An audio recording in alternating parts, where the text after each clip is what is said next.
World, Everlight Solar has open positions in the Madison area and in their newly opened Milwaukee location. As Wisconsin's largest home solar company, Everlight Solar offers great opportunities to gain new skills and advance your career. Don't miss the chance to join the Everlight Solar team. Visit everlightsolar.com to apply today. Save money, save the planet, and start with Everlight Solar.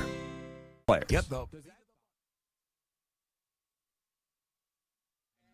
Loss at, like, does it still give you kind of like the ick just to walk in there? Yes, it does. Yes. Madison, Wisconsin is as good as it gets. It's all about the Badgers. Well, the building that haunts me the most is one that's no longer in existence. That would be Texas Games Stadium. like this is what really separates college football from Maybe the 2 worst everything. losses of my career happened in that stadium. Number one, the last game in that stadium, which was against the Baltimore Ravens in 2008.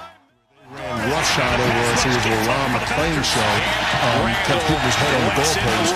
But then also the playoff game in January of 2008 against the New York Giants. The best college sports down in the world. They beat us in the divisional is ESPN round. Wisconsin College Game Day. Maybe the 2 worst losses of my career. Wow. Well, speaking of Texas and going there this weekend, Philadelphia Eagles are defending champs of Arena. Eagles and the Cowboys coming up on Sunday. This is obviously a huge game. 82 Eagles. So nice. The Badgers have done it twice this season. For the second time, Wisconsin fans are storming the field as we take a look and see on Big Ten Network a huge 27-10 victory on Senior Day, a second-ranked win again for this Wisconsin Badger team, and the energy is absolutely electric. Good evening, everybody. Thank you for joining us on what is going to be a late but a fun night. I'm Pablo Iglesias, live from the Everlight Solar studio alongside Riley Jauch. And man, oh man, Riley, the Wisconsin Badgers have done it on hit, and we're going to talk about it all here on ESPN Wisconsin College Game Day, brewed by Coors Light. I don't think it's an exaggeration to say that the Badgers are officially back, folks. Come on. That was just a thorough beatdown of the 21st ranked team in the land. This team, for the entirety of the Luke Fickle era, has been searching for an identity. And thank you, Corey Sparks, for sharing this with me. It was mentioned on the broadcast. This team has found an identity under Luke Fickle, and that identity is violence. Tough, nasty, and dependable. Bring it. Illinois came into this game, oh, they're the physical team. Oh, look out. They just wear on you. Then their only losses are, they had a bad loss to Washington, but they've got beat by Indiana, Ohio State. Every team that's below them, they just beat them up. They just crush them. And what did Wisconsin do? They were violent. Altmaier was killed back there. Daryl Peterson had the game of his life on Senior Day. Christian Allegro, Deani Hill, Charlie Jarvis, for crying out loud, smoked the punter. Darian Dupree on both of his touchdown runs. The stiff arm, lower in the shoulder. Trech Kekahuna on third down runs. Illinois came into this game billed as the physical team, and Wisconsin beat the absolute hell out of them today. You love to see it. And I mentioned this too, Riley, on the jump around when we had Evan Cohen. I wanted to point out 3 things, of course. It's Senior Day. It's the last game that everybody gets to ball out for in front of this Camp Randall crowd. But something, too, that I really felt like from my side, I know the fans obviously don't play the game. They're not the reason why you win in terms of how you play on the field, but they brought the energy. And the last time Brett Bielema was in this building, he put this whole program in disarray. And now Luke Fickle is 2-0 against Brett Bielema because of how they were on the road. Take that. How about that for hashtag karma? Which is just insane. And maybe you lit a fire under Fickle this week after comparing him in his press conference That's right. to Brett Bielema. But you bring up that loss in 2022.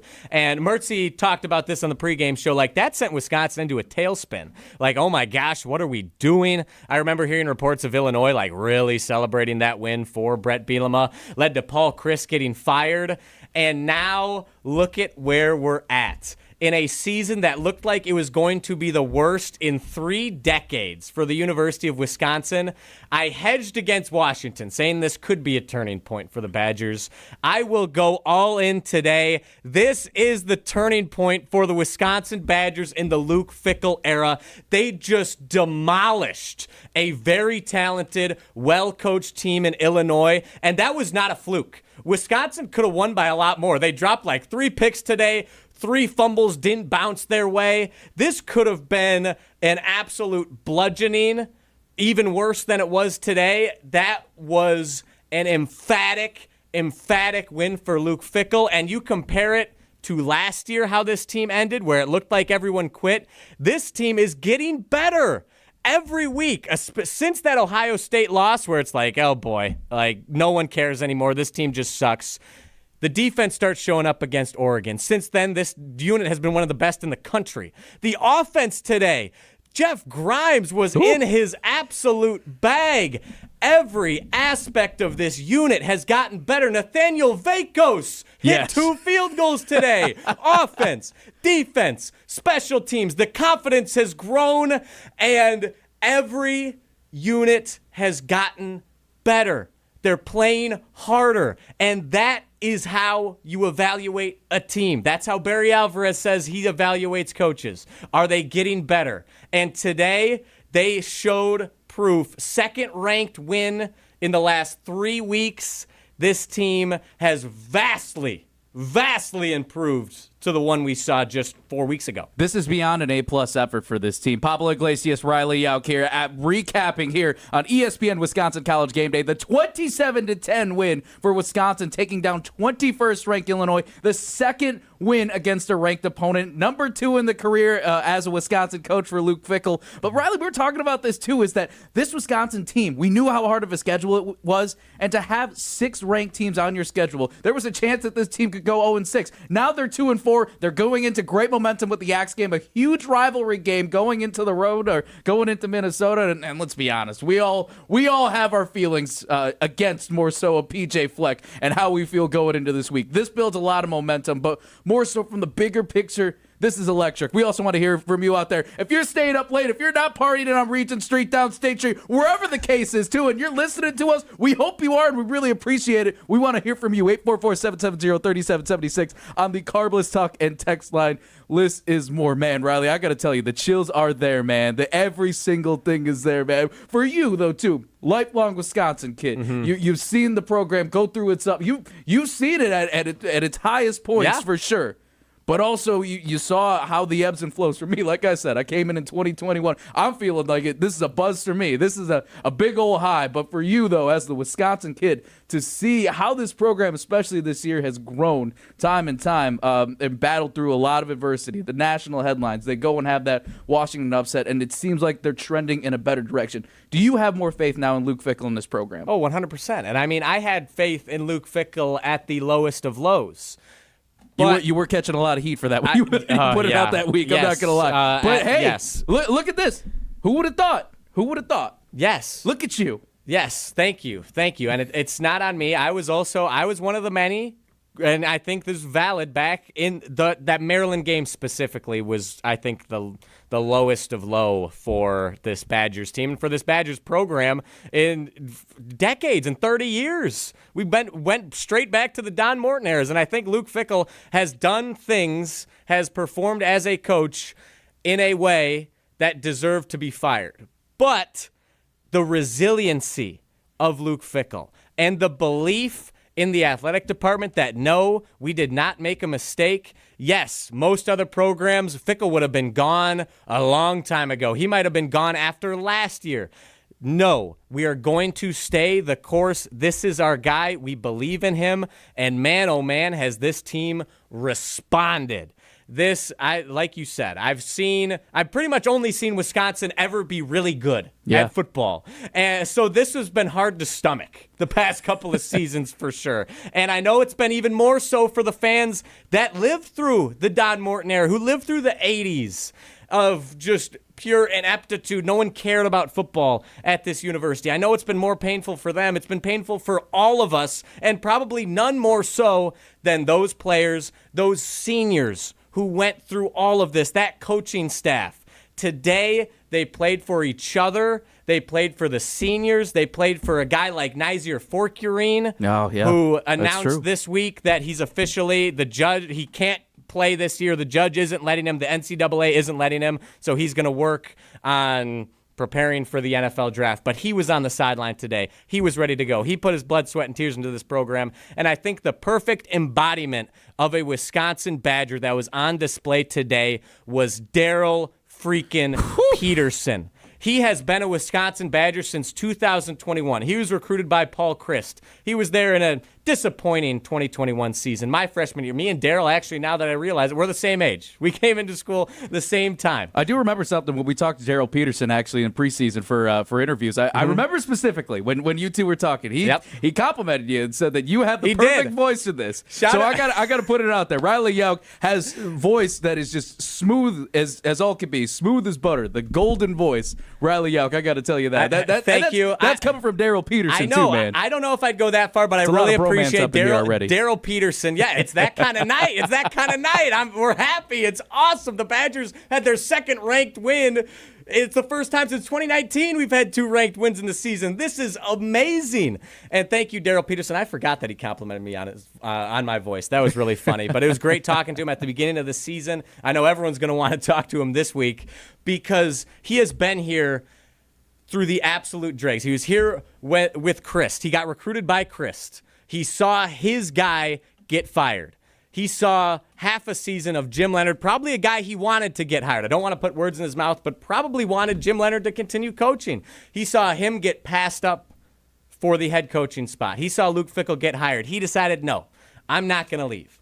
I'm going to stay here. I'm going to be a Wisconsin Badger, and I'm going to play my absolute ass off my entire career and work my way through the struggles. And look how it pays off. In his final game in a Wisconsin Badgers uniform, arguably his best game of his career. 6 tackles, 3 sacks, 3 tackles for loss, 2 pass breakups, 1 forced fumble. He killed Luke Altmaier today. Tough, nasty. He destroyed him. Daryl Peterson, the perfect embodiment of a Wisconsin Badger, loyal to the core, didn't shy away from the difficulty, didn't shy away from the struggles, stuck with it under Christ, under Leonhard, under Luke Fickle. And, man, he was rewarded today. I want to turn it to the other side of the ball and give a shout-out to a hometown kid of mine, a guy I've been rooting for this entire time, a hometown kid, Darian Dupree, too, because we talk about the seniors, we talk about how they balled out. This is their final time to do that at Camp Randall, and, man, they really showed out.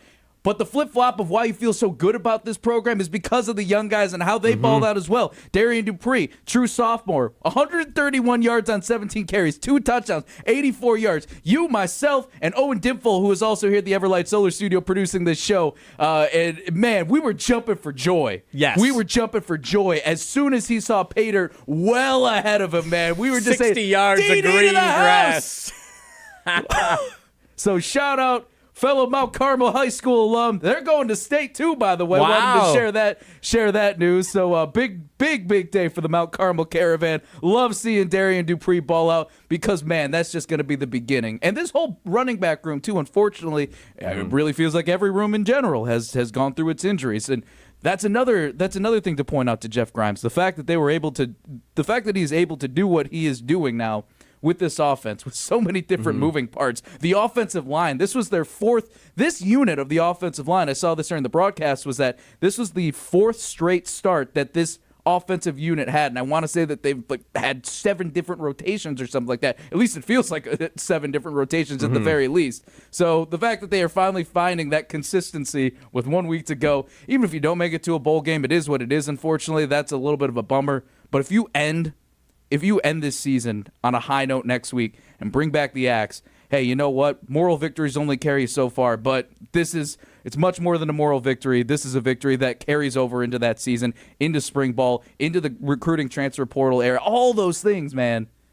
What is next? What could be? What kind of momentum does this give Wisconsin and the football program? Yeah, it's going to come down to roster retention coming next year, but I feel like that's more of a conversation for after Wisconsin just destroys and annihilates Minnesota next week 70-0. But you mentioned Darian Dupree. He came into this season with very high expectations. We heard all offseason how good he was. He was primed for the next step. This backfield with Dylan Jones and himself, it was going to be fantastic. It was going to be dynamic. It was going to be fun. It was going to be back to the Wisconsin running back rooms of yore back in the day. And it didn't turn out how he had hoped. He struggled. It didn't look like he never really found his footing this season. And then he got hurt and he was out for multiple weeks. Then even the past couple weeks when he's played, he's been on snap counts. Last week with the Tuca going down, he was kind of forced into action a little bit more than expected. But then today, he ran with conviction. Man, 131 yards, 2 touchdowns. It's Wisconsin's first 100-yard rusher since Tawee Walker against Northwestern last year. This is the first time this season, week 13, that Wisconsin has had a running back run for 20-plus yards, that has had a 20-plus yard run. He had an 84-yard run today on that touchdown scamper. Like, this was a performance to behold. To behold. He was running violent, he was running angry, and that we haven't seen it from him so far this year. So everyone just seems to be clicking at the right time. The offense is moving. The confidence seems to have been increased across the board. Jeff Grimes is getting more creative with how he's utilizing Trech Kekahuna, Tyrell Henry, Dekel Crowdis we saw today, and Dupree as the linchpin. It just gives you so much optimism and so much hope for what this offense could be and this team as a whole moving forward. We have our first call on the Carbless Talkin' text line, a special one to kick off this evening, a late night for us. We have Riley, your father, Pat Jauch, on the line, joining us on the Carbless Talkin' text line. He was a participant on Scotty Says today. Dad just wanted some extra airtime, huh? Hey, he's back. Welcome to Wisconsin College Game Day, my friend. Hey, I appreciate you guys. Thanks for taking my call. I'm just super excited, super excited tonight. Probably the biggest thing that I noticed tonight, and I have to say this, is the first person out there to celebrate with the guy that basically took his job was Hunter Simmons. If you don't have a team culture, you got a team culture that where this dude runs out there and hugs the quarterback that basically took his spot. You got some good things going on. And, I'm just going to say this right now. I know that Riley he's been on the Fickle train, but I'm telling you right now, if you want somebody to get through adversity, you take a wrestling coach, man. You get a wrestler. And I'm biased because I'm a wrestler. I'm a wrestling coach. But you get a wrestling coach out there like Luke Fickle, and you're going to have good things going on. But the big thing with Hunter Simmons coming out there, he's the first guy out there to celebrate that victory. You got a good culture there. The future is bright. That's what I see right there. That's a fantastic observation, Dad. And what he didn't mention, he is biased, of course, as a wrestling coach, but he's a state champion wrestling coach. He knows how to win. He knows what winners look like. And your whole philosophy, you can correct me if I'm wrong, Dad, but is on building good culture. You're trying to build young men, and now that with the growth of women's wrestling, young men and young women into better people each and every day, forming them, coaching them, making them better wrestlers, making them better people. And if anyone could see a good culture, I'd trust your judgment. And I think that's such a good observation. Like, Hunter Simmons has no reason to be happy for Carter Smith. Like, it'd be so easy, and I think we would have seen this last year with this Wisconsin Badgers team. Everyone, a lot of mercenaries. And in this new era of college football, everyone's looking out for number one. Everybody looking felt out flat. for me. Felt very I'm flat. trying to get mine. I'm putting out tape so my next team can give me a bag. Hunter Simmons came from SIUE. He blew Go Cougs. He blew his opportunity. I gave him a ton of crap for how he performed. He performed terribly against Iowa and in most of his starts this season. But for a guy like that who got a big opportunity, got a big break, fell short, and then was replaced in embarrassing fashion to still be with it and still be supporting and helping in the development of the future of this program. This guy's been here for 1 year, and he's invested in the success of the Wisconsin Badgers. Don't tell me the players don't love Luke Fickle. Don't tell me the players don't love it here at Wisconsin. That is clear, and thank you for pointing that out. Papa Jauch, I got something for you. From the coach's mindset, too, I want to ask you, because, again, we talked about this a little bit, how the season went through its ups and downs. I mean, it's trending in a very good direction upward. But as a coach, when you see facing adversity, when you see, going on the tough times, leaning on each other, how proud are you to see that this Wisconsin Badger team has been doing that, has been proving that they are able to lean on each other? They're not giving up. Like, again, we're not trying to put the blame game on last season, but it did feel like that there was a little bit of a flat energy towards the end of last season, and we're guys giving it their all. Like, there felt like that was in question, whereas this time around, they knew it was a tough schedule. They knew that there was going to be a high mountain to climb, and they are climbing that arm in arm, hand in hand together, and making sure that no man is left behind. Your reactions to that? Yeah, well, I'm a Badger too. Like I graduated in '96. I saw when we sucked. Like my whole life, my whole young life, we sucked, and then I was there.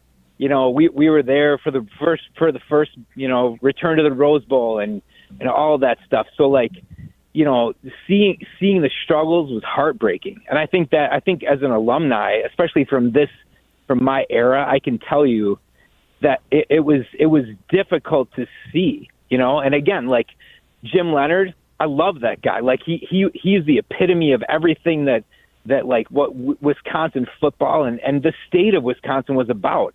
But at the same time, I see Luke Fickle come in and I'm like, wrestler, I'm down with that. I love that stuff. And so it was that the whole thing was like a conflict of interest the whole time. But the truth is what we've seen is a team that has fought back from adversity. And I love the fact that the young guys seem like they are ready. They're committed already, and they're ready to take this thing to a new level. So I just think it is time to believe in Luke Fickle, and I'm not just saying that because my kid says it all the time, even though he's got a lot of trouble for it. Maybe I taught him too well. I don't know. Maybe loyalty is too big a thing for me, but I just think it's I think that we can take a breath and we can take that axe back and move into the next year and into the future feeling pretty good about it. And that's exciting to me. Yeah, damn right, Dad. I couldn't have said it better myself. Thank you so much for calling in. This was fun.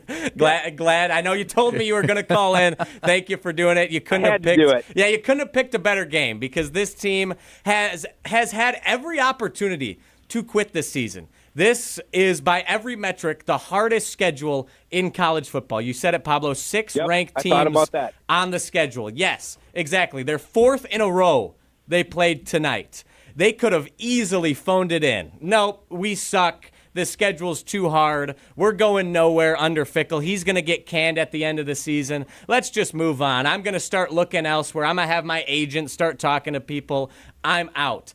And I haven't seen a single player on this roster quit or give up. They have faced the lowest of lows. They have faced rock bottom potentially in the history of Wisconsin football, and they decided that they were going to be the team that picked themselves up off the canvas and rally. And man, oh man, have they rallied. They have come out swinging. And like you said, Dad, the future is looking very, very bright for this Wisconsin Badgers squad. Yep. I can't wait. This was a fun game to watch. I'm finally excited. I am fired up to watch us beat the ever-loving tar out of the Golden Gophers next week. It's going to be fantastic. We're going to be chopping down the goalposts at TCF Bank Stadium. It'll be a sight to see, as this was certainly a sight. First step was beating Bielema. Now Fleck is in our sights. Yep. I'm telling you, you get a wrestler. You get a wrestler to lead you, you're going to be in good shape. It might take a bit, but you're going to get there. Guaranteed. You got to stick with it. You got to stay. Well, how many rounds is it again in high school wrestling? It's 3, right?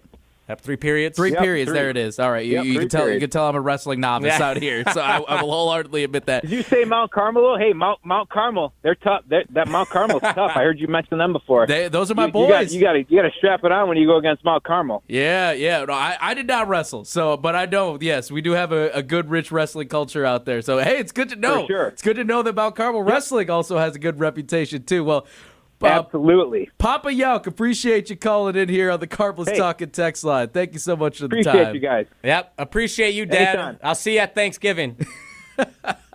Well, we are See ya. we're certainly thankful for a lot of that. Again, you can call it on the Carpless Talking text line, 844-770-3776. Let us know how you feel about Wisconsin. We're about to put out a poll. Do you believe Wisconsin football is back? That'll be on, you can find us on Twitter or the X poll, whatever we want to call it. Yes or no? Straightforward question. I think we feel like we know what that answer is. Before we take a quick breather, I want to tell you that ESPN Wisconsin College Game Day is presented by Coors Light. When you need to refresh on game day, choose a beer that's as cold as the Rockies, cold filtered, cold lagered, and cold packaged for peak refreshment. When the mountains are blue, Riley, you know what to do. And that's crush a Coors Light. The 2025 Coors Brewing Company, Golden, Colorado. Man, oh man, 27-10 as we're looking at Brett Bielema talking to the post-game media right now. He don't look too happy at the moment. 27-10, Wisconsin. Little Bert's sad. Hashtag karma, and it don't feel good. I can't wait to listen back to both Fickle's press conference and Brett Bielema. He looks like you just kicked his puppy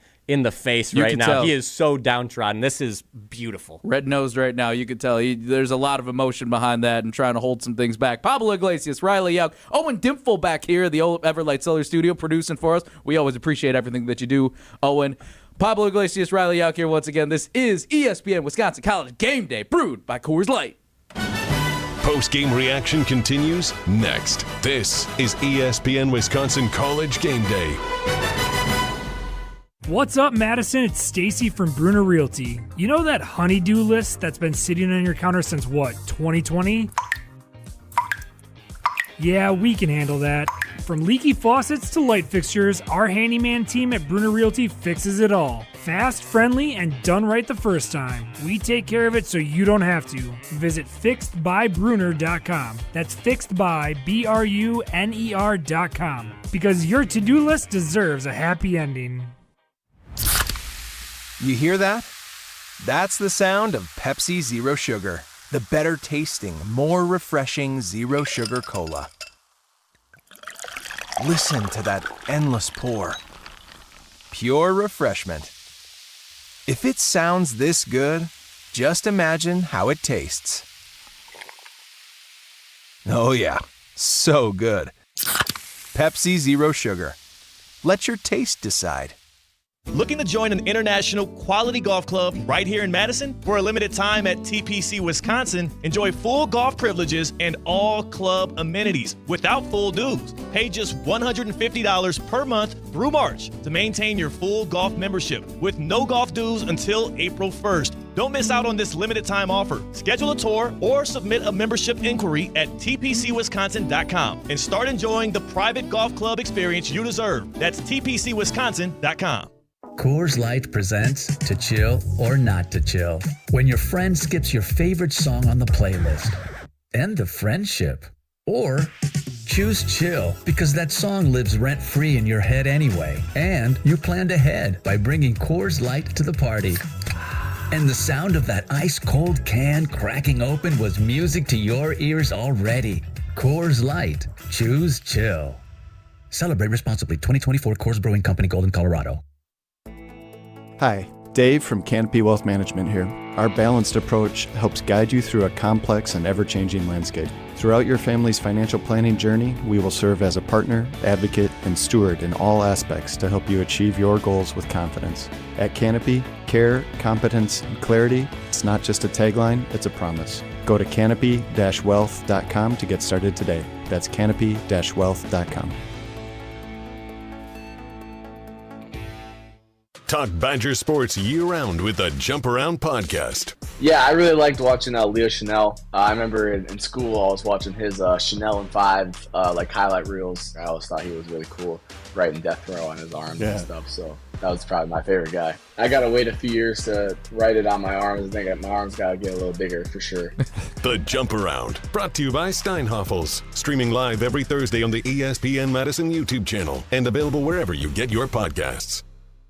Game day in Wisconsin calls for a big play. The Big Dinner Box from Pizza Hut. 2 medium one-topping pizzas, 8 boneless wings, and 5 breadsticks, all for just $19.99. That's enough for you to feed your whole lineup and the fans before kickoff. Hand-tossed, pan, thin and crispy, even tavern style. Pizza Hut has something for every seat in the stadium. Order now for delivery or carryout at pizzahut.com or on the app. Fuel your game day with the Big Dinner Box. Pizza Hut. Feed good times. Starion Bank redefines local banking in Madison. As a community bank with a commitment to Dane County, experience a banking relationship where your goals are our priority. Enjoy competitive deposit and loan rates and a partnership that thrives on local engagement and support. Starion Bank is more than a full-service financial institution. It's a community pillar dedicated to your prosperity. Visit one of our convenient branches in Middleton, Monona, or Sun Prairie. Starion Bank, offering banking, lending, mortgage, and cash management. Hi, this is Dave Kane. You're listening to Madison's Home of the Bucks, a good Karma brand radio station, 100.5 ESPN WTLX, Monona, Madison.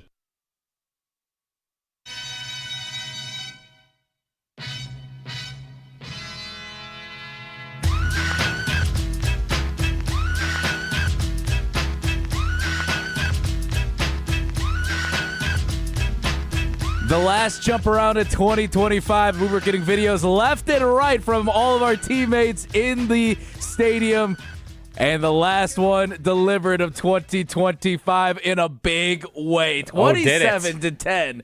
The final score, Wisconsin taking down number 21 Illinois. I'm Pablo Iglesias. He is Riley Jauch, and this is ESPN Wisconsin College Game Day, live from the Everlight Solar studio in downtown Madison. And Riley, the vibes are high. I know we're chilling right now in the studio, but I can't imagine what it is like right now. I mean, what State Street probably looks like. I feel like that Halloween couldn't even hold up a candle with what the vibes are probably like right now on that campus. No, and right before Thanksgiving too. So all the students want to get their partying out. They're done with exams probably for a week or so, probably until finals for most classes. So this is an entirely free weekend. You could see on the field storm, there were so many more students. The crowd was full, which is beautiful to see. The field was almost entirely full, shoulder to shoulder, body to body. It was fantastic. State Street is going to be absolutely ballistic on the TV right now. They're showing the Badgers win tweet for the seniors. You got Charlie Jarvis as the face of the tweet. Let me ask you. Name, if anyone. There's no way. There's no way. You're lying if you tell me you knew who the heck Charlie Jarvis was coming into this game.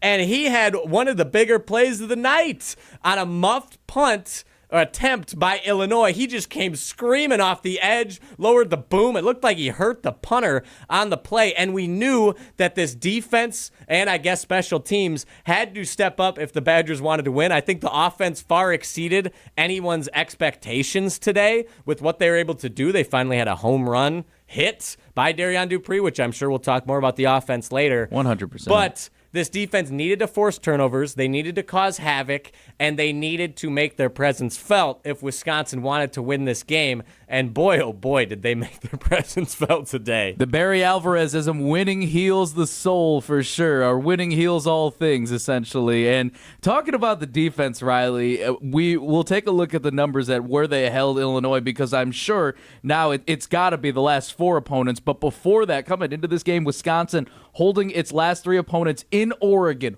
Washington, and Indiana under their season averages for rushing yards and total yards. That's pure dominance on the defensive side. And I know we've had a little bit of our struggles and our troubles back and forth. We've talked to other teammates, too, about Mike Tressel's defense and whether or not this thing's actually going to work out. But you know what? It seems like things are clicking. It seems like things are looking really good for this defense. And Daryl Peterson, a guy who goes out and balls out on senior day. Christian Allegro, a man who only has one healthy hand.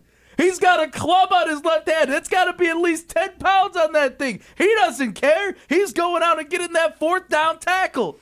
You love to see the commitment from this defense. You love to see that, again, everybody's locked in arm in arm. They don't care as long as they get the job done. It doesn't have to be pretty. It doesn't have to be this flashy way of doing it. But ultimately, that's what a Wisconsin win is. That's what Wisconsin football is, if you ask me. It doesn't matter how sexy of a win you do it, because at the end of the day, it doesn't matter how you win. Winning ugly, it's still winning. Today was not an ugly win. It was a beautiful win, though. As I said, it's an A+, beyond A+ effort. This was how you played complimentary football. But going back to the defense, that is... I don't know how else to say it, man. That's just Wisconsin football at its peak. That is, if you can keep building off of this, the defense, man, you know exactly what happens when a Wisconsin defense is feared and revered, and we saw a prime example of what that could do, and then some for the rest of this year. Yeah, and this defense, I brought up the identity in the first segment of the show, violence. And how has that identity been established? By this defense causing violence. And this week especially, we hadn't really seen any violence from the offense, but today we saw some violence from the offense. They picked up what the defense was putting down. And I want to give you one stat here that I think really encapsulates the improvement of Mike Tressel's unit. Lay it on me. They had 12 sacks in their first 7 games, which was, I think, near the bottom of the FBS. Not great. You're averaging just over 1 sack a game, maybe 1.5 sacks a game, which is not great. You're probably not causing much pressure. You're not really distressing the quarterback at all. So 12 sacks in the first 7 games for the Wisconsin Badgers. In the last 4 games, they have had 17 sacks. That is insane. They're averaging over 4 sacks a game in their last 4 games. They are getting to the quarterback. Altmaier was dead on arrival at the end of that game. You saw him. He had bandages all over his knees. He could barely move by the time the game was over. Daryl Peterson had 3 sacks. Christian Allegro had a sack. Charlie Jarvis, they credit him. Oh, no, that's the TFL. Pardon me. Christian Allegro, Mason Reiger, another senior with the big sack. This defense, and I said this, and I think people were giving me crap for this too, but that's the job. I think against Oregon, like this defense flipped a switch against Oregon. And these last 4 games, all against ranked teams, against the best offensive lines in the country, they have turned it up. They have been playing with another level, and distressing the quarterback, getting him uncomfortable, is how you win games. Luke Altmaier, I called him Drew Altmaier in the pregame show. I don't know where I got Drew from, but he played like a Drew Altmaier today. He did not play well because he was uncomfortable, constantly having to move off his spot. I didn't like it. Was frustrating. Because when he's perfectly healthy, his scrambling ability is really annoying and tough to deal with for a defense. By the end of the game, he couldn't scramble anymore because this defense was beating him to death every single play. And even when he was getting the ball out, he was getting hit. This team, they've been causing more pressure. Credit to Mike Tressel for dialing up more exotic pressures, and credit to the effort from this defense led by Daryl Peterson, led by Mason Reiger, led by Christian Allegro. We have given so many flowers to Mason Posa and Cooper Catalano, deservedly so. The young freshman linebackers, I think, kind of kick-started the charge on this defense. They brought the first juice, the first glimpses of electricity. But man, oh man, have these seniors responded, and they took charge today on senior night, which was beautiful to see. 50 total tackles from this team. And you want to know how many guys are listed on that list, Riley? How many? 19. 19 different guys recorded a tackle today. You had 19 different guys contributing on the defense. Absolutely insane. Unfortunately, Sebastian Cheeks is on this list, but he has no tackles but 2 QB hits. So, still, this defense was effective as all could be. 844-770-3776. The Cardinals Talking text line. List is more. Pablo Iglesias here with Riley Jauch. This is ESPN Wisconsin College Game Day. We got a text out here, too. Jason needs to let Tausch know that I have an autographed Dane helmet in pristine condition that he could also use for Michelle Smallman if they need. For those who don't know, if you weren't listening to the pregame show today, Evan Cohen and Michelle Smallman. Evan Cohen, the UW alum, the WSUM alum, the Wisconsin Badger. But Michelle Smallman, who's a graduate of the University of Illinois, Urbana-Champaign, the Fighting Illini.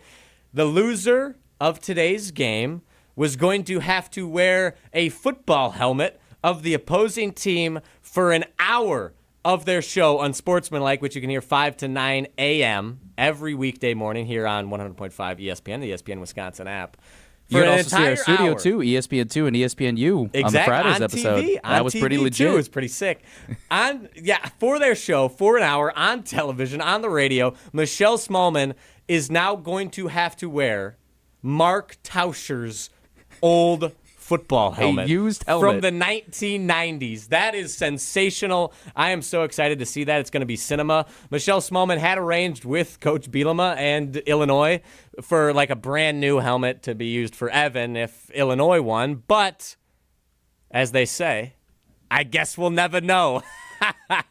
So Michelle Smallman is going to have to wear Mark Tauscher's football helmet next week, which that'll be hilarious. Some inside baseball. I am trying to get Evan Cohen on here, so hopefully we do get him. Fingers crossed. Sounds like he's available and probably ready to throw I'd say gloat a little bit to his teammates over there on Sportsmanlike. And you know what? Why not? And I know Smalls had said too that she was hoping that Jump Around was going to be okay because a lot of people had said to her, she mentioned this actually on Unsportsmanlike, that people were unfortunately apologizing to her, saying, "Oh man, I wish you could see Wisconsin when Wisconsin's through the roof, and Jump Around is so much fun when we're good." Well, goodness, she got a good jump around today. That she did, and Wisconsin played very, very well today. And this is a down year. Parker Dutcher in the YouTube comments. Isn't fully sold yet. He doesn't think the Badgers are back. And even though it's been a down year, that's what the environment looked like for senior night in a rough year for the Wisconsin Badgers. So I think Michelle Smallman still ended up getting her money's worth today, which is fantastic to see. You love to see it. And now joining us, who gives we don't have to speculate anymore. We can ask from a first-person type of view. Evan Cohen, our proud UW alum, is joining us now here on the Carbless Talking text line, host of Unsportsmanlike. Evco, what's going on, man? How big of an upset was this, and how's Smalls doing right now? Oh, she was so annoyed. It was so great walking out of that stadium tonight. And she was coming up with excuse after excuse because then she started to do the spin. Well, every time we've been to games this year as a show, the home team wins. So actually, I'm the reason Wisconsin won. I mean, the spin was just utterly ridiculous. What a game. You know, guys, I bounced around during the course of the game because Wisconsin was great and gave us, like, field passes before the game. So we were on the field. And everybody was in good spirits on that Illinois side because Coach Bielema, and I appreciate this, came up to us and came kind of running over and he saw us and gave us a hug and the whole deal. We were talking about all different kinds of things. He was very relaxed. And, you know, I'm sure that he thought that they were going to win tonight. And there was a part of me that I was on the verge of saying to him, hey, take it easy on us tonight. But you know what? I didn't. And I'm glad I didn't. Because then I made that, didn't do it. Don't show him I made my way up to the press box. And then I sat with LePay and Jauch during the first quarter, and a lengthy drive, 16 plays or whatever it was? Eight and a half minutes, drive? I think. Nine and a half minutes. Yep, 16 plays, nine and a half minutes. Huge. That was huge, I thought, because it just totally took the life out of Illinois in terms of like any rhythm on offense, obviously. Mm-hmm. And then I went over with our buddy Nestor in his suite. He was great and had us there. And that was towards the end of the second quarter into halftime. And then we're walking around. I go back in the third quarter. There's a huge run. I hope I'm getting my timeline right on this. Mm-hmm. But the huge run with 80-some-odd yards, which was unbelievable. And then I thought just the play that was awesome for me was the punt. On the special teams, just pummeling the punter. And, just that to me was really important because that was just a heads-up play by us. And obviously, Coach Bielema is an awesome special teams coach, and that's so much of what he's known for. And we kind of outdid them there. I mean, just every which way. And the defense was great, as we know, and the defense has been great with all the sacks over the last 3 weeks. But there's been something going on here with Carter Smith. I know that, it's one of those, the numbers may not look good if you didn't see the game, but being at the game, and obviously you guys saw it, it just felt like Carter Smith kind of has given them something here. Even like that little play late, or that little screen pass for the first down, on 3rd and 14, was it, if I'm not mistaken? I thought that was huge. even trying to get off the double, the trickery that was not a catch that he thought was when he got knocked to the ground. He just made good plays, and he's not spectacular, but he made smart plays, and I like him. I'm excited. This was a great night all around, guys. A great night for sure. He's Evan Cohen. And you can hear him on Sports and Like weekdays from 5 to 9 here on 100.5 ESPN. Proud to have him on here and just love that. I know that this was a big weekend for you. You were really excited to just be here in Madison, and you talked about how electric it is, how fun it is to be around everybody. You talked about Carter Smith and the how the juice that he brings. A couple weeks ago when he came into the Washington game, the word I used, Evan, was effective, and just the impact that he made. Again, he wasn't flashy, to your point. So the big question that we've been talking about on the jump around, which you can hear with myself and Jim Rutledge and Riley Jauch, well-produced show. Thank you to the work that Riley does on Thursdays on the ESPN Madison YouTube channel on Thursdays, is do you stick with Carter Smith? What do you do for the future now? Because, again, you want to take it week by week. You still want to take care of Minnesota, but your view on do you believe that Carter Smith should be the guy that Wisconsin rolls with at quarterback for the future? Because he is young, but there is that big upside. I want to know what you're thinking. Yeah, I mean, I would. I mean, Pablo, is it a question that they wouldn't, you think? No, I guess it's just because Jim Rutledge is convinced that they need to attack the portal, spend the money, get the best possible quarterback you can afford in the portal, because next year's make or break for Fickle, make or break for McIntosh. You cannot rely on a true sophomore quarterback who we don't know how he'll develop over the offseason, even though we have seen lots of positive growth just over the past 3 weeks. So. I don't think it's a question, or I don't think it's a maybe not. I say why not roll with it, because, again, yes, it is a risk, but I'm with it because, again, the confidence that he shows with fifth-year seniors saying that this guy goes into huddles and acts like that in the best way. He has that confidence. He has that swagger to him. He does this just, in the best way, where he is proving himself at such a young level that he's only going to get better. He's only going to grow more. He's only going to mature. And I've even heard it, too, after the Washington win. He said, it doesn't matter how we win. All that matters is that I can help my team win in any way possible. So, again, for me, I say it's a no-brainer. I tend to agree. That's not to say don't bring in someone else or don't have somebody else ready to go or whatever it may be, or not, just ignore the quarterback position. But, I mean, what I saw from him tonight was that moxie. I don't want to go cliche, but he feels like a gamer. There were little times where it's like, all right, just take the 6 yards on the run, which he did. There was one play to a tight end on the left side of the field from where I was sitting that I was impressed. He could have thrown it about a second earlier. But, I like the quarterbacks that don't make mistakes. I'm risk-averse from a quarterback position. I like the idea of if you have to throw it away, throw it away. A drive can end in a punt. That's not the worst thing in the world. And I've seen enough from this young man. Here's the way I would do it, okay? Let's look at it this way, guys. Let's pretend this was anywhere between 1998 and 2002 when I was a student at the University of Wisconsin. Mm-hmm. If Carter Smith came on like this at the end of the season, would there be any doubt who the starting quarterback would be next year? No, not at all. No. Because of the fact that we're in the NIL era, we're always assuming we can upgrade. And I think the way to upgrade is to make sure he has all kinds of protection on the offensive line, make sure the running game is great. And that's, to me, the version of the upgrade that I want to see. I've seen enough to be excited about this kid. Why would we not, dive into this here? And if we have money to spend, maybe spend it to protect him and give him weapons if need be and continue to strengthen the defense. I like what I've seen. Yeah. He feels like he should be the guy. Yeah, and you know how expensive quarterbacks are in this NIL era. You have so much money. If Ted Kellner is correct and they're going to invest significantly more into the football program, Chris McIntosh said that as well, you can spend so much more money on every other position and really strengthen the surrounding cast for Carter Smith if he ends up being the guy. But, Evan, broadening the scope here a little bit, talked about Carter Smith's growth and what we've seen from him. Barry Alvarez says he evaluated coaches based on growth throughout the season and how they improved throughout the season. Am I crazy to say that this team has grown expeditiously, exponentially since we last talked to you after the Maryland game? The amount of growth is staggering. we've seen since then, in my opinion.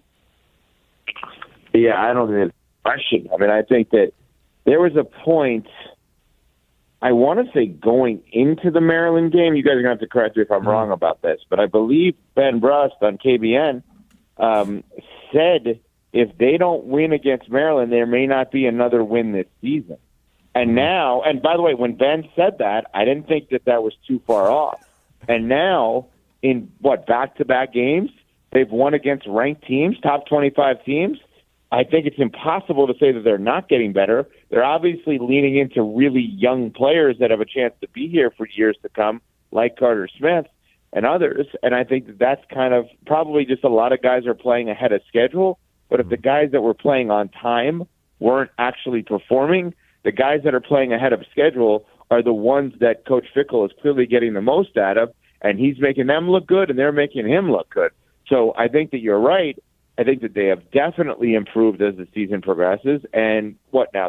What are they, 4-7? Am I getting that right? Yep, 4-7. Yep. So if they win against Minnesota, we're talking 5-7. Is that good? No. Is that acceptable? No. Mm-hmm. Is it an utter embarrassment?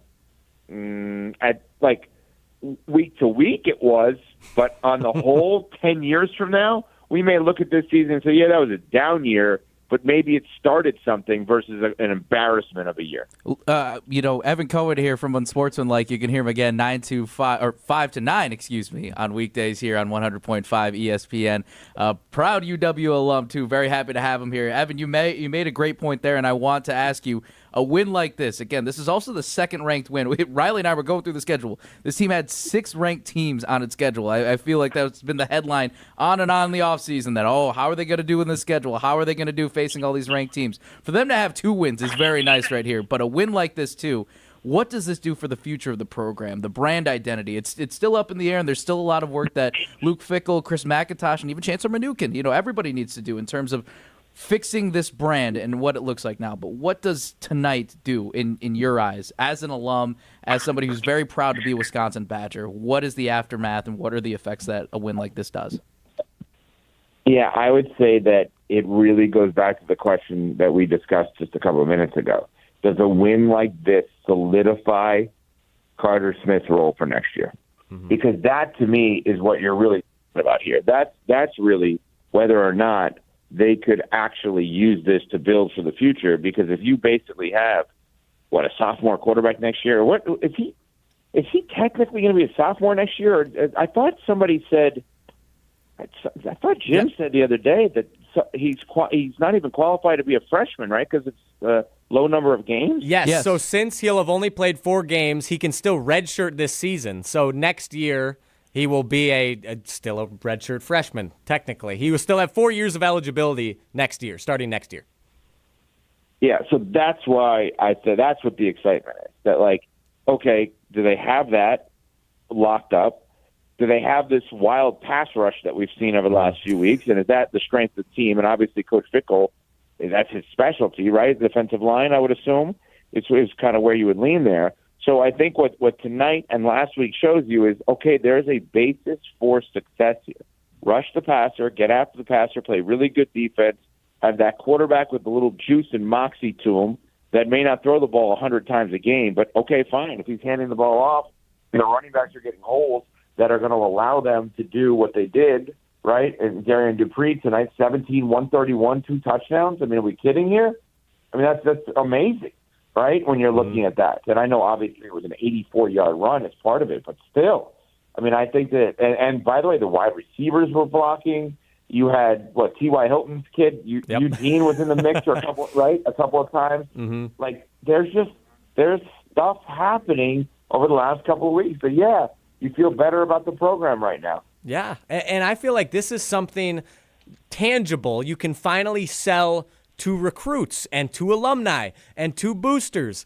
And Evan, when you joined us last against Maryland, you said that what Fickle needs to do, you can correct me if I'm wrong here, but if I remember correctly, you said that Fickle needs to go back to a grassroots approach to try and get buyback or to get this alumni base, the boosters, the supporters of Wisconsin football, the fans to buy back in, get out, shake hands, kiss babies. We've now seen finally, positive developments on the field. Is that the biggest thing still lacking, in your opinion, from the Luke Fickle tenure?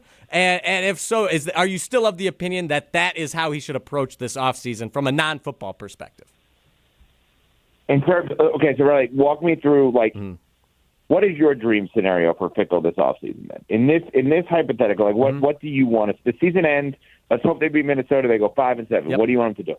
Yeah, I think. Are you talking off the football? Are you talking with like who he should go attack after for NIL, or with how he should approach garnering fan support? No, just the overall approach. Not, I don't mean specific transfers or anything like that. Yeah. Overall approach. Yeah, I think I agree with what you said back after the Maryland game, and I think that's the biggest area in which he's been lacking. I think he needs to get the biggest supporters of this university on his side. He needs to go out. We saw a job posting for a liaison for someone to go out, build relationships with high school coaches, build relationships with fans and alumni throughout the state of Wisconsin. I think Luke Fickle, in a dream scenario, go 5-7.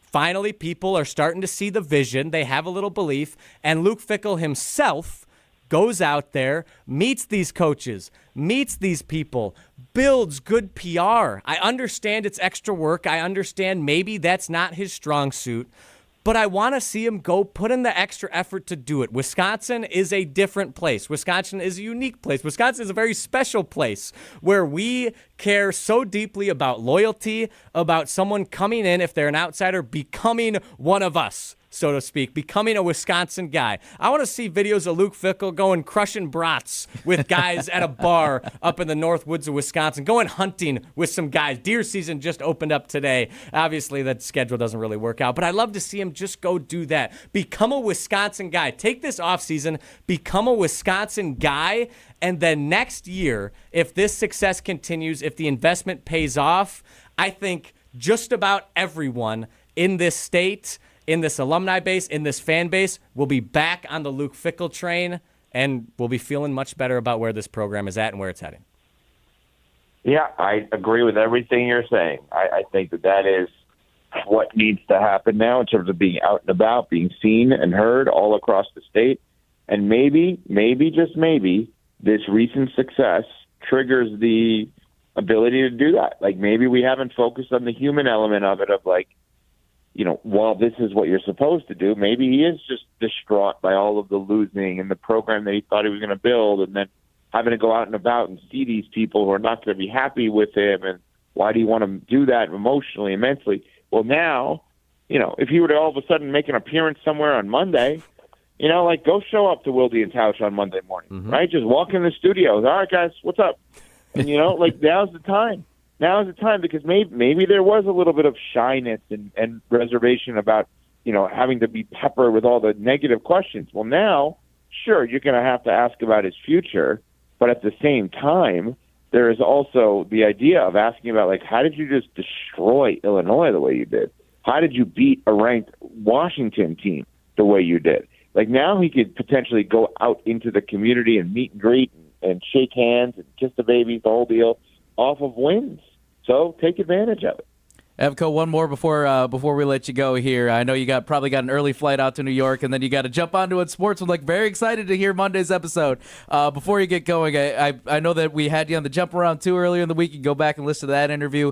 I felt like that there was going to be more juice too, because the last time Brett was in the building, that was a big loss that he handed to Wisconsin, and a tailspin was a great way that Adam Mertz described what that loss was and what it did to the program from there. So just a lot of juice, a lot of good energy. Kind of want to get your vibes on what it was like being around there, and truly, what do you think from this whole weekend, from getting back to visit Madison, to get to be here, to get to live through this, and for this to be that exclamation point? What do you think you're going to remember the most from this trip, Evan?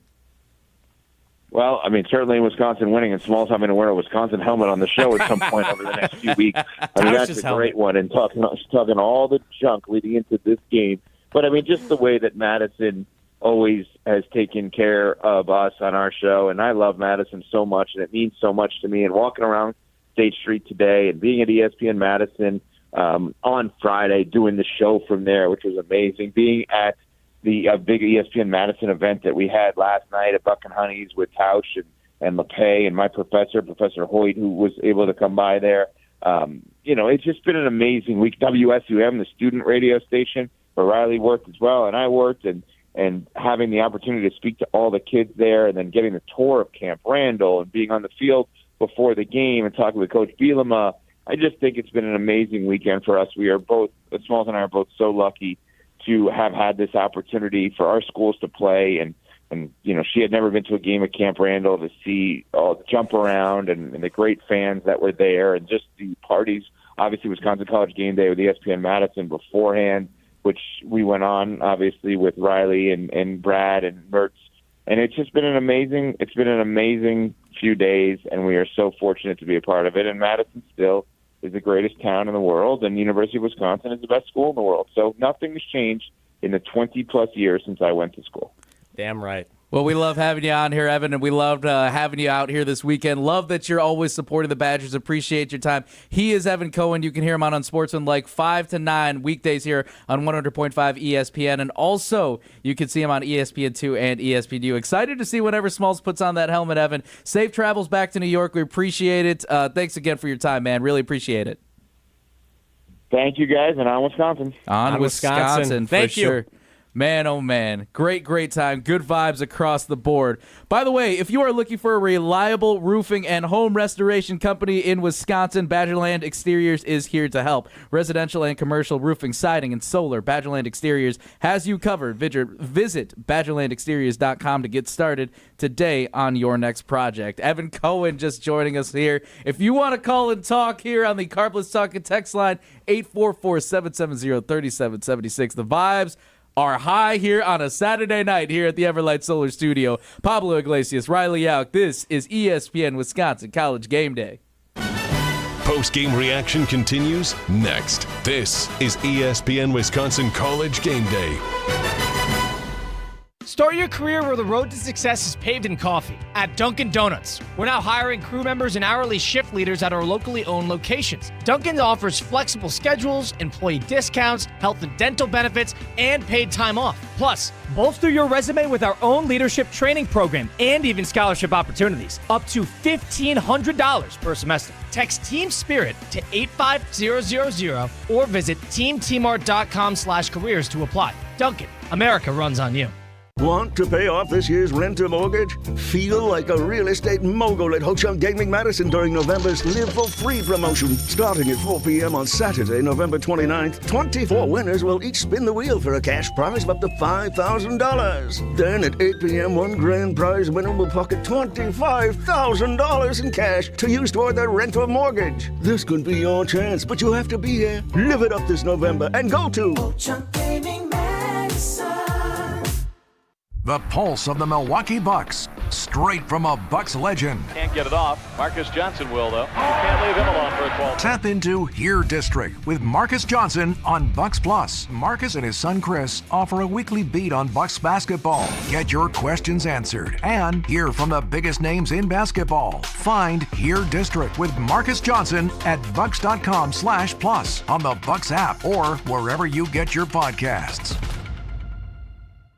Hi, I'm Dr. Joseph Henningsen with Stoughton Health Ortho Team Clinic. I specialize in joint pain and joint pain surgery, specifically hip and knee replacement, including second-time surgery for hip and knee replacement. If joint pain or an injury is slowing you down, you don't have to live with it. We are here to help at Stoughton Health. Come in and we can talk to you about different techniques in order to get you back to doing what you want to do, whether it be walking the dog, going to work, or even playing outside with your kids. We want you to be able to do these things without pain. Learn more at orthoteam.com.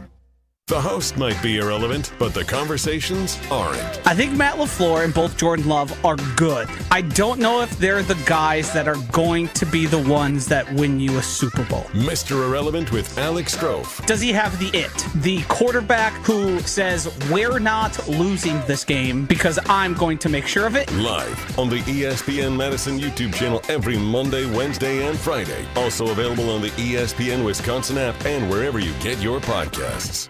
Your Honda gets you everywhere. When it needs service, you need Zimbrick Honda service. Their customer service is second to none, and you can experience it for yourself at 2 convenient Madison service locations on Fish Hatchery Road and Grand Canyon Drive. From simple maintenance to expert repairs, Honda certified technicians handle it all. Need new tires? For a limited time at Zimbrick Honda, you can buy 3 tires and get the 4th for only $1. Part of the Madison community since 1973. Shop local. Shop Zimbrick Honda. If you're looking for a special piece of jewelry for any occasion, Condon Jewelers is always there for you. Condon Jewelers has the best selection of jewelry you'll ever find and guaranteed to have the lowest prices in the Madison area. Free shipping is always available. Visit CondonJeweler.com or call 241-3406 and ask for Jim, the owner, who's at the store every day. Shop locally. Condon Jewelers, the jeweler on the east side, the jeweler on your side. This is Eric Brown, owner of Siding Unlimited, letting you know that Siding Unlimited installs Pella windows and doors. That's right, Siding Unlimited installs windows, and we do it really well, earning the prestigious Pella Platinum Premier National Certified Contractor of the Year award 5 times. New windows, our expert team will deliver on a smooth, hassle-free installation, making you feel proud of calling Siding Unlimited for your window project. Looking for new windows and doors? Visit sidingunlimited.com or stop by our beautiful showroom in Madison. Your state, your teams, your ESPN. The ESPN Wisconsin app. Customizable just to you. Find the ESPN Wisconsin app in the Apple or Android app stores today.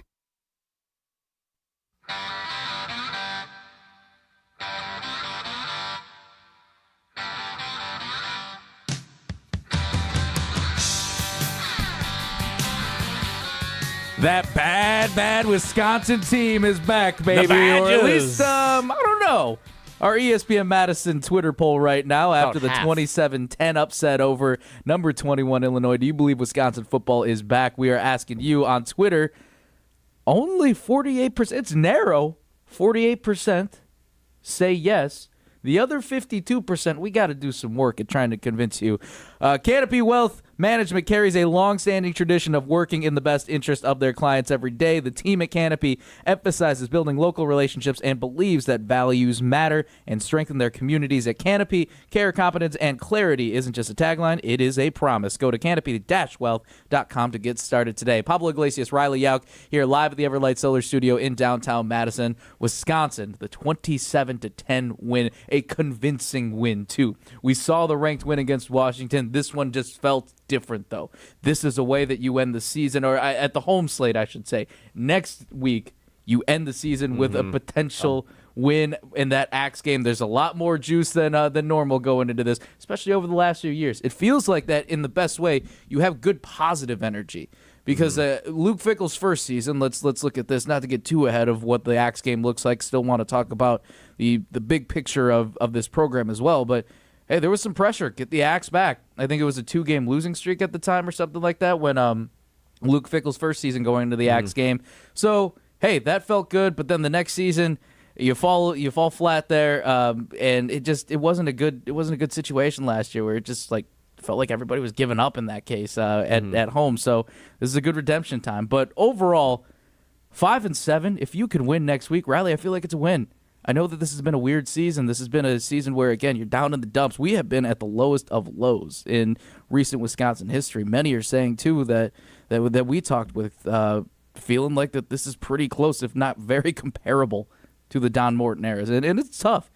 There's still a lot of things that this program needs to do in the offseason. Ted Kellner, too, on Kyle Brust and Nortman, joining the Homer Hour, too, on ESPN Milwaukee, saying that they were not doing enough in terms of how they operated from a budget standpoint. So from that side, from the behind-the-scenes aspect and trying to pump more money into this team in this new era, in the nil era, as Ted Kellner put it. The nil era. The nil era. Trying to jump in and trying to make this team better, trying to bring Wisconsin football truly back. Again, I know a 5-7 season is not sexy. It's tough to look at that right now. 4-7, though, right now, based off of how we thought this season was going to go after the Maryland loss, I feel like 5-7 is an ultimate win based off of how this entire season went. It has gone, I should say. If you look at it on the surface. And if you look at the season as a whole, is a 5-7 season a success? No, not at all. No. That is not the standard for Wisconsin football. Is it, like Evan Cohen said, is it a total embarrassment? No. Is it nearly as bad as we thought this season was going to be halfway through? Not even close. So I understand the hesitation for some folks to say that Wisconsin is back. But if you're not willing to say Wisconsin is back just because of how poor stretches were during the season, that's fair. I'll give that to you. However, I don't think there's a single fan out there that can admit with a straight face Luke Fickle and the Wisconsin Badgers have not turned a corner this season. They 100% have. And if you disagree with that, you're insane. This team has clearly turned a corner. They just thumped the 21st ranked team in the land. This is their 6th ranked opponent, their 4th in a row. We've said it. They've had every reason, every opportunity to give up, and they haven't. And they rallied, and they've stuck together, and they're winning football games now against teams that are better than them. This team is ravaged by injuries. Have we forgotten we've been without our starting quarterback since the second quarter of the first game? Like, give this team a squad. Give this team a healthy quarterback, a healthy anyone. Finally, we've had the same combination of offensive linemen for the 4th game in a row. Our defense, Allegro's playing with a giant cast on his left arm today. Club zero. And still being effective. Mason Posa went down. That is scary. That was probably the worst thing that could possibly happen to this team. I hope it's not serious. He came out of the injury tent. He was walking around under his own power. Seemed to be okay. Hopefully nothing bad long-term happened to Mason, and hopefully he's doing okay. But this team has so clearly turned a corner. This is not at all the same team that was playing Ohio State. So are they back yet? Do you want to see an 8-4 season, a 9-3 season before you officially declare they're back? Fine. That's your prerogative. But if you want to say that, nope, Fickle still sucks. This team's still bad. They were bad against Maryland. They were bad against Ohio State. They were bad against Oregon. I don't know. They were bad against Iowa. Yeah, sure, they were. But you know what good teams do? They grow throughout the season. They progress. They get better. And this team that we saw against Maryland is not beating the brakes off of this Illinois squad. They are not surviving against Washington in a slog. They are not putting the fear of God into Indiana in the first half. That team isn't doing it. This team is. So if you want to argue they're not back, fine. Is there a lot of room for this team to grow still? Yes. Does this team need to have a significantly better record next year? Yes. Do they need to pump in more NIL money, fill a lot of holes on this squad? 100%. But to argue that they haven't gotten significantly better and haven't turned a corner is asinine, in my opinion. This is a really interesting point here on the ESPN Madison YouTube channel too. By the way, if you want to chime in there, if you want to chime in. Excuse me. It's been a long night. It's been an exciting night. But again, on the ESPN Madison YouTube channel, the ESPN Milwaukee chat as well, and also on the Carplus Talk and Text line 844-770-3776. List is more. Parker Dutcher putting in the ESPN Madison chat. I need to see what happens next spring and summer. See what pieces we have left and what we've added. And am I happy with the last 4 weeks? Absolutely. But are we having success currently? Absolutely. And also here, are we back because of 2 decent games? Throws in the shrug emoji. Yeah, you never know. But you know what? At the end of the day, even if, again, you finish the season at 5-7, you still have to win that game next week, don't get me wrong. But even if you end the season with the same type of record that you have, you could compare the numbers and be like, well, we were 5-7 this year and we were 5-7 last year. Is there much of a growth? Yes, because if the last season ended on a 5-game losing streak. And everyone quit. I was in the stadium for that last game against Minnesota. That was an embarrassment. There were like 10 people in the whole crowd. That was the exact opposite of what we saw today. That was a winning program we saw on the field. That is a win that, I don't know where I was going with that. That was a winning program on the field. That is what a winning program looks like, I should say. because this year they haven't been a winning program. That is what a winning program looks like right there. I know that there was a lot of flack with what Luke Fickle had said earlier after the Maryland loss, and in general when they faced adversity, is pounding the rock, and that what John Gruden had said, which actually we still feel like that the J.J. Watt speech did a little bit more than the John Gruden speech, because it felt like John Gruden saying that to everybody. But pounding the rock and doing it together seems like it's actually working. It seems like it's actually starting. The guys never lost that attitude, I should say, too, of pounding the rock and staying together and uniting. And Riley, you and I have talked to the players, too. We could tell that there was something in terms of this team. It happened a little later than we were hoping it could, but to an extent, maybe it go back to what I said earlier in the season. The team can talk the talk and walk the walk. Did they do it consistently this season? No, but they still have a chance to prove a little bit. They still have a chance to prove, you know what? It's I love this movie, specifically on Netflix, Hustle with Adam Sandler. It's basically like Rocky in a basketball version of it. Mm-hmm. And it's a weird quote, but it's uplifting in the point where the basketball player goes back and redeems himself and just balls out. And Adam Sandler goes up to him. He said, "Hey, kid, you want my last piece of advice? They can't kill what's already dead." So you know what? Yeah. Maybe Wisconsin is operating that way. And they got nothing to lose, and they go out there and play it like that. They're not just trying to play not to lose, but they're going out there playing to win. Yeah, that didn't look like a dead program to me, though. No. Were they dead earlier in this season? Yes, but they have been resuscitated. And going back to Parker Dutcher's comment, I agree in the sense that we do need to see what happens next spring and summer. I think the Badgers are back now, and we've seen it, and we're going to continue to see it. But we talked about early on in the season that we saw glimpses, specifically last season, where they'd scare a really good team. They almost beat Penn State. They almost beat Oregon, but then they'd falter against the teams that they should compete with, that they should have beat: Iowa, Nebraska, Minnesota, and they just ran out of gas and they quit at the end of the season. So this year, I wanted to see, can they build upon the good things they do? And can they get over that hump and win one of those games? And we've seen that. Against Washington, it could have been easily. That Washington win could have been incredibly hollow. Mertzy talked about it on our postgame after that one. It could have been hollow. If Wisconsin comes out, gets thumped by Indiana, they don't have that first half, then gets smoked by Illinois, maybe gets the axe back, scrapes by, loses to Minnesota, who cares? Then it's like, okay, that was a fluke. It was nice, but whatever. This season, but that hasn't happened. They struggled early on in the season. They found their footing against Oregon. And then against Washington, they built upon that foundation with the defense.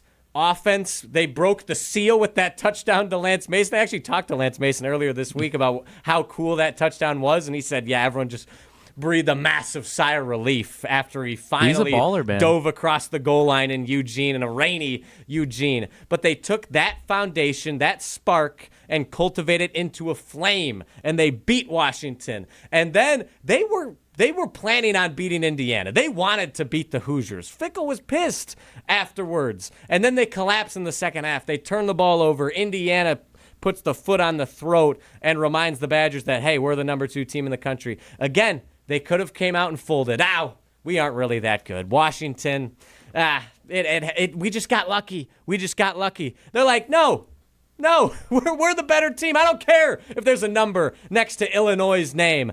I don't care that our record is 3-6 or 2-6, 3-7, 3-7 coming into the game today. No, we are the better team. We are the more physical team, and we are going to dominate the Fighting Illini. We are going to continue to build upon what we have started, and they did that to a T today. It was beautiful to see, which is why I have so much faith in Luke Fickle. And do they need to continue to do that in the spring, in the summer, next season? Yes, but now I am very, very confident. We have tangible evidence that they can do it, and they will continue to improve. Keep the faith with Fickle. Before I want to talk about this on to the other side too, but do want to address another comment that stuck out to me.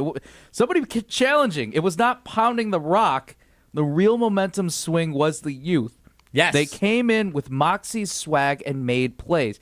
That makes the rest of the team play rounded and free. That's really interesting. I want to talk about that on the other side here on ESPN Wisconsin College Game Day. Pablo, Iglesias, Riley Jauch here. Before, though, with Celebrations Entertainment, planning events has never been easier. They have complete event services for weddings, corporate events, nonprofit events, outdoor movies, casino nights, and much more fun. Visit celebrationsentertainment.com to get started today. Celebrations Entertainment, fun, memorable events. Also saw Jeffrey from Celebrations at our tailgate. Just a lot of buzz. Everybody felt good. Everybody felt excited. For me, I was just saying in the best way, I'm like, man, I can't believe it's already the last home game of the season.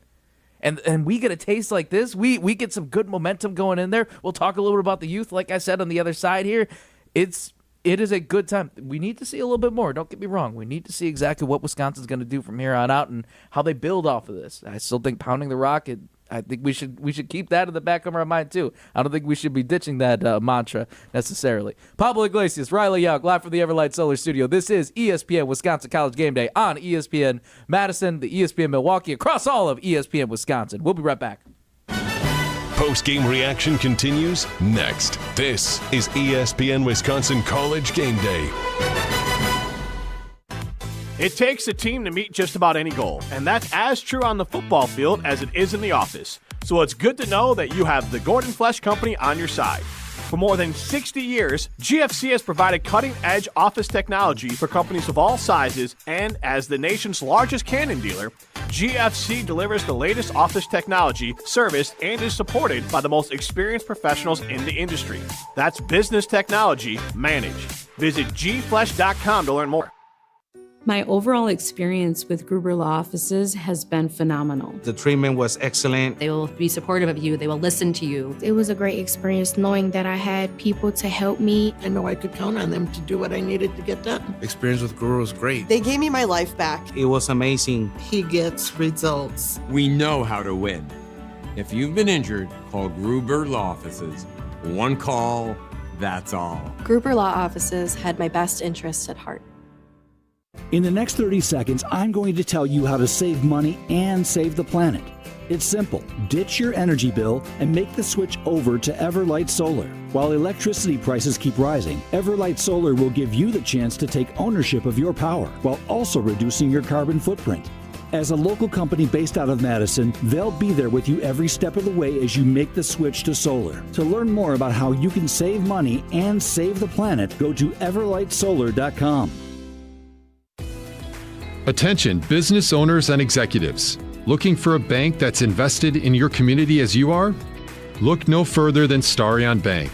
As a Dane County community bank, Starion offers competitive deposit and loan rates while actively supporting local initiatives. Visit a business banker at one of our convenient branches in Middleton, Monona, and Sun Prairie. Starion Bank, full-service business banking, lending, and cash management. You hear that? That's the sound of Pepsi Zero Sugar, the better tasting, more refreshing Zero Sugar Cola. Listen to that endless pour. Pure refreshment. If it sounds this good, just imagine how it tastes. Oh yeah, so good. Pepsi Zero Sugar. Let your taste decide. At Hazelden Betty Ford, treating mental health isn't just about breaking old patterns, it's about braving new ones. As the leader in alcohol and drug treatment for 75 years, we know caring for addiction, anxiety, depression, and trauma goes hand in hand. We're here for you with new tools when life breaks down. Discover your path to better mental health at hazeldenbettyford.org/Wisconsin. Sponsored by Hazelden Betty Ford Foundation. Talk Badger sports year-round with the Jump Around podcast. Fans are fans. They're right to their opinion is their right. But like you said, they don't see the hours that we're putting in. They don't see the hours that Coach Fick is putting in. And he's our head coach, and we're gonna fight, scrap, and claw for him. And we all have 100% confidence in him. And we're gonna show up to work every day and give it our all for him. And yeah. The Jump Around, brought to you by Steinhoffels. Streaming live every Thursday on the ESPN Madison YouTube channel and available wherever you get your podcasts. Looking to take your baseball game to the next level? GRB Academy provides year-round training programs designed around your schedule and your goals. For over 15 years, GRB has been Wisconsin's leader in player development and advancement with a state-of-the-art 52,000 square foot facility of elite baseball training space and coaches who know how to get results. From youth to high school, baseball players trust GRB to help them reach their next level. Training program spots are filling quickly, so don't wait. Register now at grbacademy.com. This is Monte Ball. Monte steps to the right, dashes, reaches, touchdown. You listen to 100.5 ESPN WTLX Monona, Madison. Man, I got this right. My head to my bed. You know I'm popping tag. But man, I got this right. Man, I got this right. Wisconsin 27-10 winners over Illinois, the 21st ranked team, second ranked win this season, number 2 ranked win in Luke Fickle's coaching career with the Badgers. And speaking of winners, winners also go to Ho-Chunk Gaming Madison, the casino with the highest payouts in the area. Go be a winner at Ho-Chunk Gaming Madison. They're open right now and stay open until 2 a.m. on a Monday. We'll see who ends up staying up later. Maybe, just maybe, we'll stay out till 2 a.m. out here at ESPN Wisconsin College Game Day. Ho-Chunk Gaming Madison, more spins, more wins, more fun. Pablo Iglesias, Riley Jauch here at the Everlight Solar Studio. This is ESPN Wisconsin College Game Day. Riley, I tell you, I cannot stop smiling from ear to ear. The last time you and I were hosting Postgame, it was a pretty brutal one, I'm not going to lie. It was after the Ohio State game. I think the show itself was, in terms of ideas and what we wanted to talk about, was already pre-produced because we knew what to expect. And today is a different day. We were saying maybe it happens. We felt good. That maybe wasn't a maybe out of, well, you know, a timid energy. It felt confident. It felt like the win today, I feel like, in comparison to Washington, that took a little luck. It took the right things going your way. And yes, that was the same situation here, but this one was almost like you truly belong here. This is a Wisconsin victory through and through. All 3 phases of the game. You look good. Did you do everything, picture perfect? No, but you did everything that you needed to in those categories the right way, the hard way, and you fought through every single thing, and it showed perfectly today. Yeah, I mean, this team hasn't won under Luke Fickle. They needed to learn how to win and how to close out a big game against an opponent that was better than them.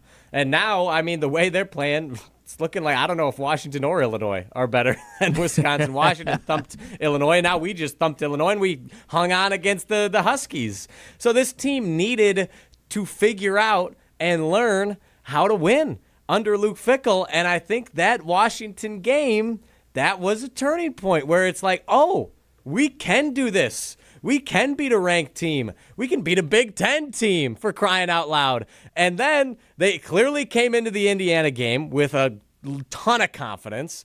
And major props to them for not getting down on themselves after a brutal second half against the Hoosiers. Then coming in today with even more confidence, knowing that they could win against Illinois. Not just hoping, not just believing. That's where we've been at as fans for most of the Luke Fickle tenure. I mean, I busted out some scripture today on the pregame show with Brad Norman. Hebrews 11:1. Faith is the realization of what is hoped for and evidence of things not seen. We were just operating on blind faith in the Badgers for most of the Luke Fickle tenure. For those of us who wanted to remain positive, we hadn't seen it on the field. We were just hoping and praying that the Badgers would be able to get it done. And now, and maybe that's how the Badgers are feeling too. They're like, we know we're putting in the work.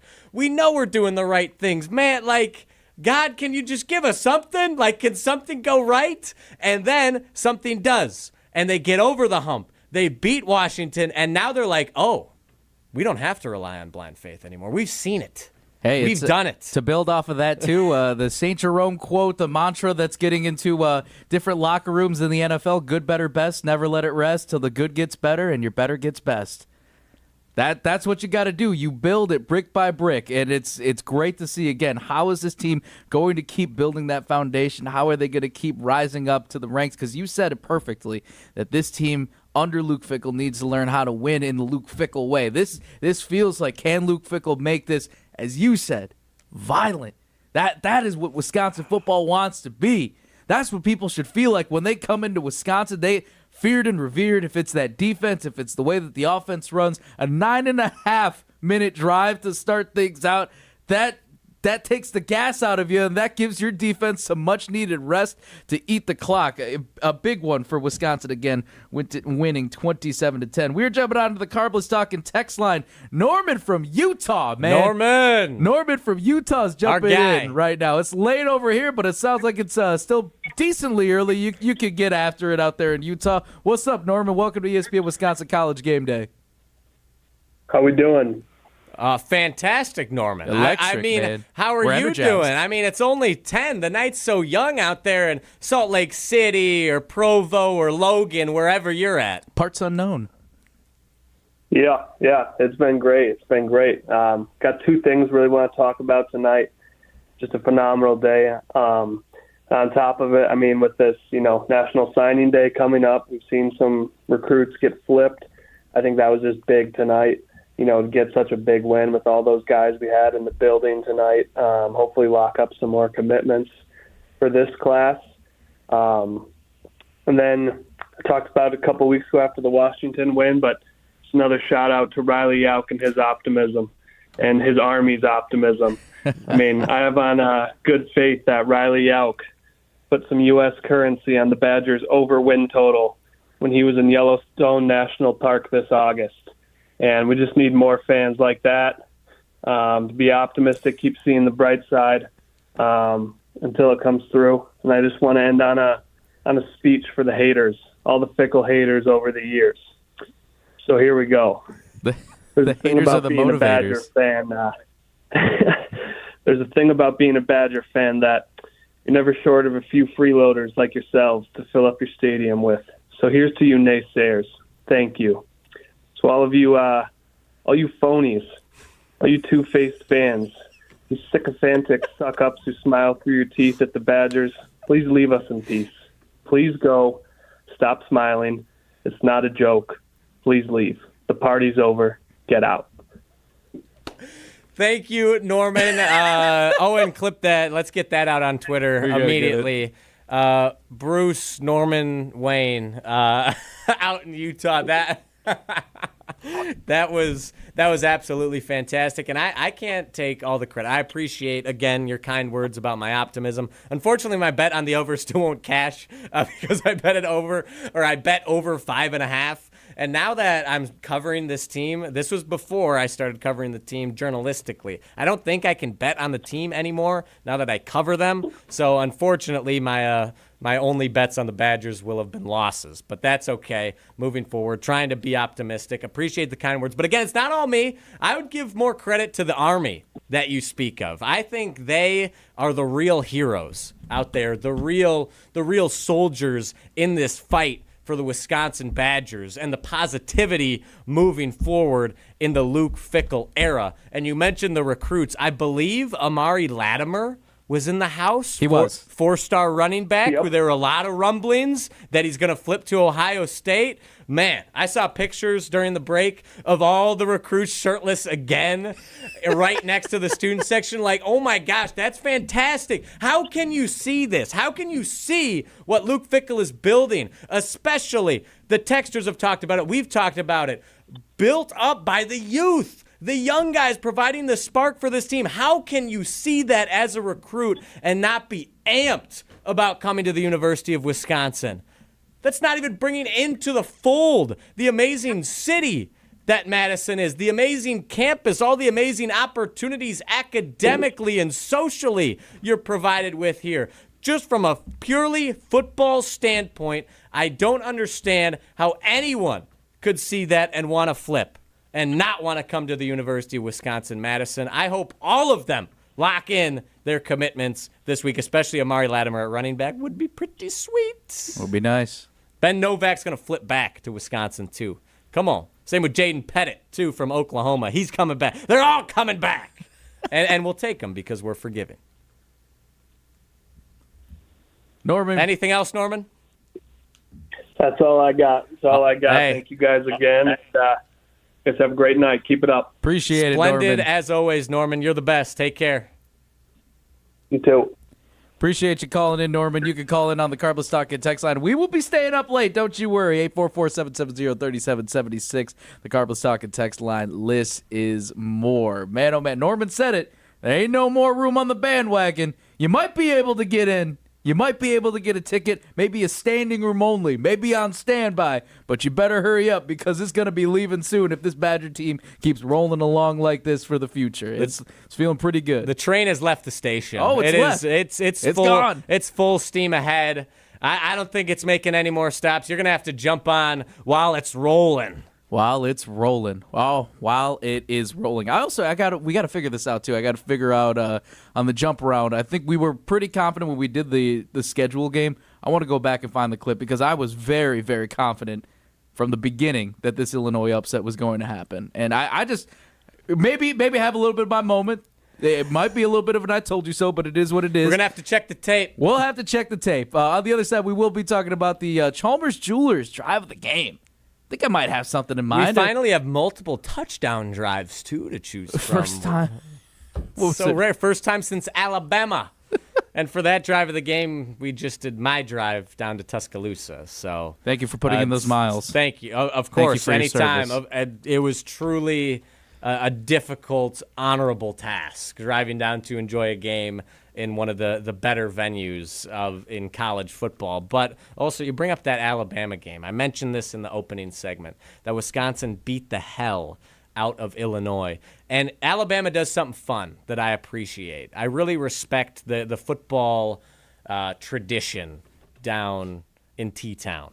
And one of the things they do after every win, they sing a song called Yellow Jammer, or Rammer Jammer Yellow Hammer. It's also the name of a specialty drink at a bar down in Tuscaloosa, did you which have that I specialty? had a couple, actually. They're very delicious. Okay. But they have a song, Rammer Jammer Yellow Hammer, Alabama, or then they yell the team name, so we had to hear it twice the past 2 seasons. Blank, we just beat the hell out of you. So today, the Badgers, they could have sang that song afterwards, Rammer Jammer Yellow Hammer, hey Illinois, we just beat the hell out of you. It was fantastic. Love the energy here. The Chalmers Jewelers drive of the game coming up next here on ESPN Wisconsin College Game Day. Pablo Iglesias, Riley Jauch. Also, make sure it looks like we get some more texts in coming in late on the Carbless Talk and text line too. Okay. 844-770-3776. Hit us up. Hit us up on the late line. It's okay. It's all right to send us a text. Night's still young. And the night is Bar still... closes isn't for another 2.5 hours. Barstool Big Cat apparently has been funding one of the bars out on Couple State grand Street. he sent for free drinks. I bet they're all gone. I bet 100%. they're all gone within probably 15 minutes. First come, first serve. I wonder who would be that person too to be like, let me just run up the whole $2,000 tab. $2,000, you say? Mega mules to Please. this table nonstop until that money's gone. Bottles of champagne to my booth, please. Bring your finest bubblies to us. I can't wait to see the locker room videos from today from the Badgers. It's gonna be good. It's gonna be real, awesome. real good. Obviously, no champagne coming. No championship was won today, but it's still gonna be awesome. Well, it took Fickle a minute because we have the TVs on in here too. We were watching Big Ten Network and we saw Brett. Brett spoke to the media pretty quickly, understandably after a loss, regardless. But it took Luke Fickle at least, I want to say, almost 20 minutes after the game. I mean, probably how long was he on the field? How long was everybody else? Also, you could see on the ESPN Madison Instagram. Shout out to our content teammate Lauren Haney, who did an awesome job getting Rico Holman to reply to all of the fans on ESPN Madison and the ESPN Wisconsin accounts. That's legit. So go see that. So want to give her a shout out for that. And just, again, kicking ass. No other way to put it. You love to see it. Our friends, too, at Liberty Station are running a game day shuttle program during home games this football season. For just $20, get a Coors Light and a round-trip ride to Camp Randall. It all starts at Liberty Station American Tavern and Smokehouse, located off the Beltline on Rimrock Road. Not too far from me. I love it. It's an easy drive. Sometimes if I'm coming home from the station and just driving in, I'm like, you know what I really love? The brisket grilled cheese with the tomato bisque soup. That sounds pretty delicious. Chef's kiss. My dad called in earlier. He was telling me after the pregame show at the tailgate that he just took a massive pile of that barbecue of Liberty Station that we had at our tailgate. Oh, my gosh. Yeah. So good. So good. So good. So good. Whoever wants to get us a midnight snack, too, please do not be shy. Pablo Iglesias, My Riley Venmo Jauch is here. at Riley Jauch, Jauch. Don't Venmo me. Yeah, all of a sudden you're going to get requests, so make sure. Yeah, exactly. It's going to be. Well, you can also Venmo Riley Jauch if you'd like. He put his tag out I'm there. good. You don't need to. But if you want, I'm not going to complain. Why not? 844-770-3776, the Carbon Stock and Text line. List is more, too, if you also want to get into the show. Pablo Iglesias, Riley Jauch. This is ESPN Wisconsin College Game Day. Post-game reaction continues next. This is ESPN Wisconsin College Game Day. 'Tis the season to be planning your holiday events. Whether it's a party for 10 or 10,000, Celebrations has the sound, video, lighting, special effects, and custom-themed decor to make it the best party ever. Hi, it's Jeffrey from Celebrations Entertainment. With us on your team, your holiday or New Year's party will be easy to plan and super fun to attend. DJs, casino games, lighting, and photo booths are just the beginning at celebrationsentertainment.com. That's celebrationsentertainment.com. Looking to join an international quality golf club right here in Madison? For a limited time at TPC Wisconsin, enjoy full golf privileges and all club amenities without full dues. Pay just $150 per month through March to maintain your full golf membership with no golf dues until April 1st. Don't miss out on this limited time offer. Schedule a tour or submit a membership inquiry at tpcwisconsin.com and start enjoying the private golf club experience you deserve. That's tpcwisconsin.com. Brian here from Canopy Wealth Management. At Canopy, we create strategies that are tailored to your needs and goals. We've invested heavily in client-friendly software so your assets and plan progress are available to view in one place at any time. Whether you prefer only the high-level information or enjoy the intricate details of the planning process, we've got you covered. Canopy Wealth Management. Care, competence, clarity. It's not just a tagline, it's a promise. Go to canopy-wealth.com to get started today. That's canopy-wealth.com. Your family's safety is your responsibility, and it starts with a solid roof. When the next storm rips through and takes some of your shingles with it, call Badgerland Exteriors. Or looking to replace your whole roof but don't want to break the bank? Let the team at Badgerland Exteriors give you a free, no obligations estimate. AJ with Badgerland Exteriors here. Contracting made easy is more than a tagline. It's how we run our family business. Visit badgerlandexteriors.com to get started on your next project. That's badgerlandexteriors.com. Looking to buy your next home or ready to sell and move on to bigger and better things? What's up, Madison? It's Stacy from Bruner Realty. Don't be left out in the cold this season. Let's get housed. Nobody knows what the future holds. The longer you wait to find your next home, the better chance you'll be paying more for it than you would be today. Don't miss out on what could be the best opportunity to find your dream home. Contact our team at BrunerRealtyInc.com to get started. That's BrunerRealtyInc.com. Let's get housed. Liberty Station American Tavern and Smokehouse isn't just a barbecue restaurant. Open daily for lunch and dinner, Liberty Station serves American comfort food with regional touches using many locally sourced ingredients. The bar at Liberty Station offers vintage cocktails created in a classic style, local craft beers, plus a wide array of wine options. And be sure to check out their sprawling patio with an indoor and outdoor porch area. Liberty Station, conveniently located just off the Beltline on Rimrock Road.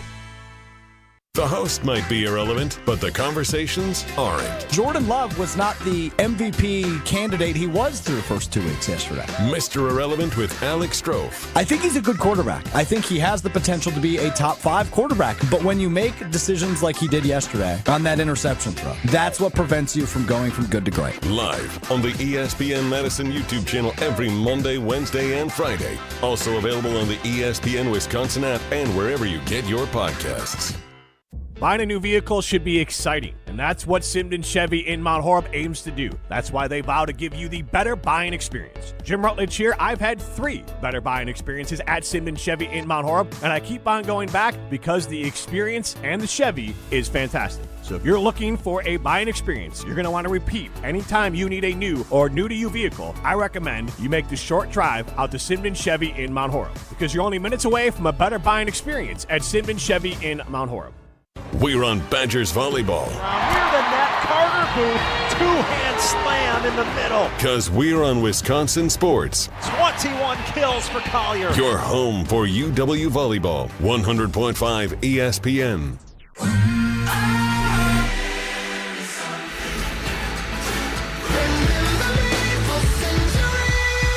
Madison, Wisconsin is as good as it gets. It's all about the Badgers. Go Badgers! Go Badgers!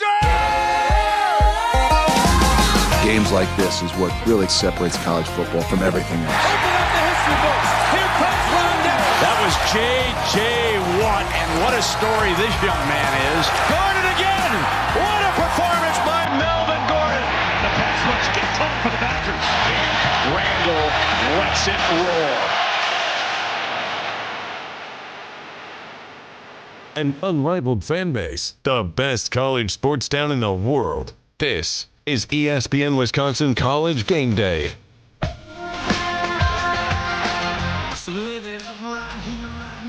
Woo!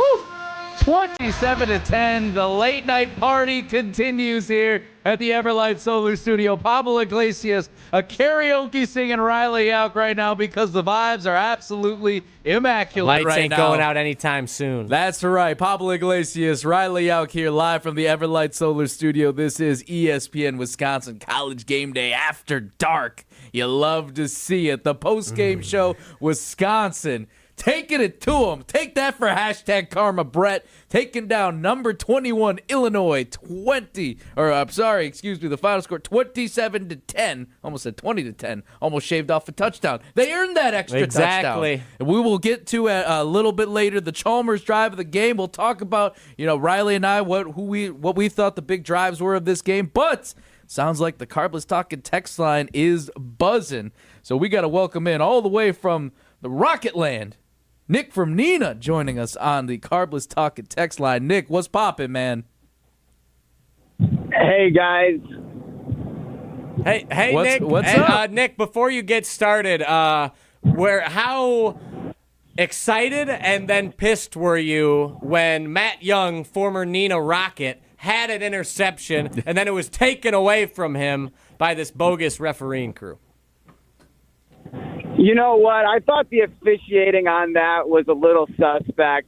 We all saw the ball hit the ground in the stadium, and they quickly put the ball down for them to continue play. So a little suspect on the officiating, but that's not why we're here. The real question is Carter Smith. I seem to see he throws the ball very efficiently east-west down the field, but not enough north-south. Curious, what is your thoughts on him being the guy for 2026?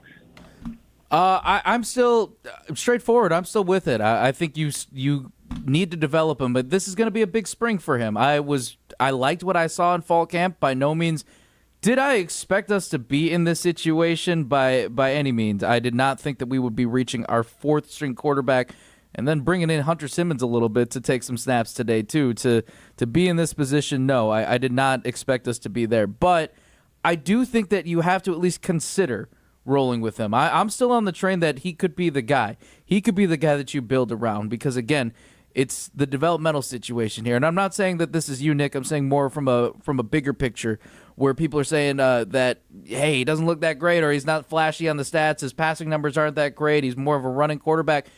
We have to look at it from this side, too, is that we can't have the cake and eat it, too. If you're calling for the true freshman to play and you're trying to get something, trying to spark some type of hope, too, that you are also asking a true freshman to come in and play in his first few games of college football right off the bat. Again, there has to be some more polish. Again, is he ready to go for next season? We'll see.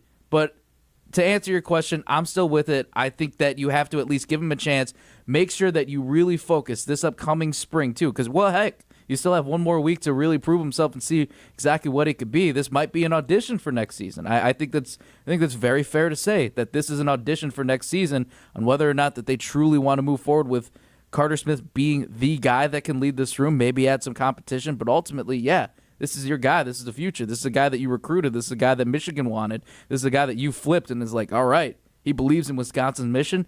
you got to do them right and try to invest a little bit more in them, whether it's development, whether it's resources, players, all those situations. You got to at least consider it. Yeah, Nick, to jump in on this real quick, to address the deep balls, I definitely see where you're coming from, and I think one of the biggest areas he needs to improve on, he's a very talented runner. He's shown leadership capabilities, has a lot of moxie, and the offense clearly respects him, and the coaching staff respects him. However, he needs to put more zip on his balls, in my opinion. He lollipopped a couple, even on some shorter routes, led to Lance Mason getting popped multiple times. There was a 1-and-out route where he got hit hard, ended up being a first down, but still, if you put a little more juice on the ball, he's getting the first down, he's able to run up field easy. And then I understand there was pressure in his face, but on that trickeration where they did a double reverse flea flicker pass, and he hit Lance Mason, a beautiful ball. However, if he just puts a little more on it, maybe a little bit farther down the field where he's able to angle his body outside a little more, can protect the ball from the hit. He doesn't drop it. So there's definitely areas I need to work on, and I think he's a very promising prospect. And I think if it was any other era of college football, we talked about this with Evan Cohen, that he's unquestioned your starter heading into next year. You develop him. He's a redshirt sophomore, so he still has 4 years left of eligibility. And you go from there. But I think in such a prove-it year with a more manageable schedule for Luke Fickle and Chris McIntosh, unless he wows against Minnesota, I think you have to attack the portal at least a little bit. You have to at least bring in someone to compete with Carter Smith, a Billy Edwards-type quarterback who can take the reins and be the guy if Carter Smith doesn't show that improvement and doesn't show that progress. So me and Pablo don't totally see eye to eye here. We're not totally off, but we're not in total agreement either, so I'm interested in hearing where you stand on it, because next year you can't, if Carter Smith isn't ready yet, you can't roll into next season with him at the helm. They need to win probably more than 7 football games next year for Luke Fickle and Chris McIntosh to feel like they're 100% safe and 100% made the right call moving forward. Well, listen, guys, really appreciate the time tonight. I think he throws the ball really effectively and with some zip east-west. Now, I feel it may be on the coaching that we're holding the reins back on him a little bit. But it seems like, when we want to push the ball down the field, we take him out. Yep, bring in Hunter Simmons. If that's going to be our guy for 2026, maybe we give him those opportunities to move that ball down the field. Yeah, I think you're right, Nick. I totally agree. I'd love to see him push it down the field a little more. And he got a couple opportunities today, just like he got a couple last week. But, yeah, I'm in agreement. I'd like to see it more. Give him a shot. And I think that does speak to the coaching staff. I don't think they trust him yet. Jeff Grimes got very exotic with his rushing attack today, and that kept the Illinois defense off balance, and Carter Smith did just enough through the air. I would like to see him push it. And I think next week, Minnesota, their defense gave up 38 points to Northwestern today. If there's an opportunity for Carter Smith to get a little wild, it's next week against the Golden Gophers. So I think that'd be fun. Just seeing it right now, too, their quarterback had 305 yards. So do we expect Carter Smith to have those numbers? Probably not, but there's a chance. There's a chance. Nick, you got anything else for us? No, just, let that air raid offense fly. Let it fly. Bringing it back. Bringing it back, says Nick and Nina. Nick and Thank Nina. you for the call. Appreciate your time, Nick. Take care. All right, that was Nick and Nina on the Carver Soccer text line. I don't know if we need to go all the way back to the air raid offense. I think Wisconsin did a pretty great job today rushing for over 200 yards. You love to see that. Good to focus on that moving forward. But I do want to see Carter Smith air it out a little more, but I'd rather win 27-10 while running the ball down Illinois' throat than get experimental today and lose to Illinois because Carter Smith threw 2 picks. I stand with it where it's, again, you don't have the finished product by all means, and you know that going into it. I mean, there is the chance for him to develop. There is that chance for him to grow. He's a young guy. I think his dad is a baseball player, too, in the Atlanta Braves organization. Yeah. So we know he could sling that pill. Maybe it's just a confidence thing. Again, this isn't a perfect guy like right off the bat. But you know what? I love the competitive nature that he has. I love that. One, it's everybody could say all the things of like, oh, I'm a competitor, I do this, but in the few games, in his second career start, Carter Smith has come into 3 games, has played 3 games for this Badgers team, and has shown that he has fight, he has grit, he is showing in any type of way that he is going to do whatever he can to help this Wisconsin Badger team win a game. He is going to do it. He doesn't have to be the guy he wants. If it's making everybody else look good and try to do what he can. I wish that flea flicker too that they pulled off. That would have been nice. That would have been sick. Because was it to Lance Mason? Lance Mason, yep. It looked like he almost had it in double coverage. I'm not gonna lie, I was a little scared because the ball did not look like the best. And that's where I think if he just puts a little more on it, gets it there a little quicker, Mason can kind of tuck it, cover up a little bit, absorb the hit better. Where he caught it, and right as he catches it, right as he's attempting to secure it, gets popped by the safety. So it is what it is. Perhaps that just comes with more reps. Yes, exactly. That's he's what a freshman. He's a true freshman. This dude's 18, 19 years old. I'm not expecting him to be fantastic. But in a make-or-break season, that's something you got to consider moving forward. I mean, he's got a lot of gusto, that's for sure. And as our producer, Owen Dimple, chimed in, he's got 2 field storms under his belt already, which is a pretty good ratio. That's starts to field storms. That's pretty nice. And how we got to this, let's jump into the Chalmers Jewelers drive of the game and how we ended up getting to this point as Wisconsin wins in the 27-10 decision over Illinois. It's the drive of the game. He's got the corner, and the Badgers touchdown answers quickly. On ESPN Wisconsin College Game Day. The Badgers punctuating and pulling away. The drive of the game is brought to you by Chalmers Jewelers, helping guys score for more than 25 years. Yeah, that is it's the Chalmers Jewelers drive of the game. And Riley, I'm going to go with the easy one here. Right off the bat, Wisconsin driving downfield in their first offensive possession, and it ends on a Vinny Anthony touchdown. And man, I'm just so happy for him too because of the getting to know him over these last few years too. He's a senior. We talked about Daryl Peterson and how he balled out in his final game here at Camp Randall Stadium. Vinny Anthony, it's his senior day too, and man, he's done a lot. Or I believe it was his senior, or maybe I'm not sure. What? Yeah, Vinny Anthony. Yeah, it was his senior night. Yes, it is senior night. So yes, either way, he's been a guy who's gone through it too. And for him to get to do that, and you just felt that jubilation when he was running into the end zone again. But the big reason why I picked that is also because of the time of possession, 9 minutes and 30 seconds, 16 plays, 80 yards. That is good. That was just perfect because, again, you get your offense on that field, you're not rushing it. From there, it's every other offensive possession. I think the longest one from there was 4 minutes and 3 seconds, just another, which actually was a punt. That drive ended up on a punt.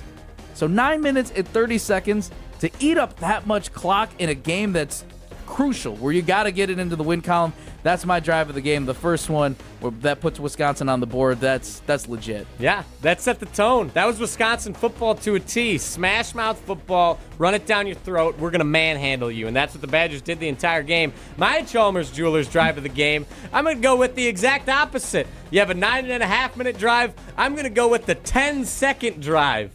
2 plays, 84 yards, 84-yard touchdown run from Darian Dupree. And I've been clamoring since week 3, I think, for the Badgers to have a playmaker. Could someone please step up? Please take charge. Have an explosive play, for crying out loud. And we have been missing that all season. Even in the game against Washington, didn't really have any explosives. Against Indiana, we had the one with Lance Mason on 4th and 1, which is awesome. But today, up 10-7 already, Darian Dupree came into the season with high expectations and busts off an 84-yard touchdown run. First rush of 20-plus yards for a running back this season for the Badgers. First 100-yard rushing performance since Tawee Walker last year against Northwestern. Darian Dupree, finally a big play for the Badgers. Finally a potential playmaker moving forward. And you can't forget Eugene Hilton with the big sell that was during amazing. it. That replay was fantastic, excellent camera work as Eugene Hilton acts like he's catching the football, leads his defender completely away from Dupree, and just gave him an entire expanse of open grass to run on into the end zone. The youth, man, the youth of this team, they are just... That's some veteran savvy, too. Massively. Well, it helps when your dad's been in the league for a little bit, too, I will have to say. Probably taught him a little bit. But still, regardless, the youth on this Wisconsin Badgers team and what's to come, they're showing a lot of promise. So I'm with that. Shout out to Darian Dupree, too. A proud brown and white brother of mine, too. Go Caravan, baby. You know I got to put that plug in there. This has been the Chalmers Jewelers Drive of the Game. Pablo Iglesias, Riley Jauch here. This is ESPN Wisconsin College Game Day. We'll take a quick breather here, but before, I want to talk to you about Pizza Hut, and Pizza Hut is delivering a win every time with the big dinner box. Celebrate. Why not? I think Pizza Hut's still open. Well, it feels like it's a lot later, and it's not even midnight yet. You could get a Pizza Hut. You could get I hope call so. in. We got to check. Pizza Hut delivers a win every time with a big dinner box, just $19.99. That's 2 medium, 1-topping pizzas, 8 boneless wings, and 5 breadsticks. Feed the whole team for the unbeatable price. Find the nearest location or order online at pizzahut.com. Feed good times only from the Hut. We'll talk some more text, too, on the Carbos Talking text lines. Looks like it's starting to blow up a little bit more in this late hour. Pablo Iglesias, Riley Jauch. We also got a scoreboard update from 0-2. We'll see what the national games sound like over there. It looks like there's some good ones going down. Pablo Iglesias, Riley Jauch. This is ESPN Wisconsin College Game Day, brewed by Coors Light.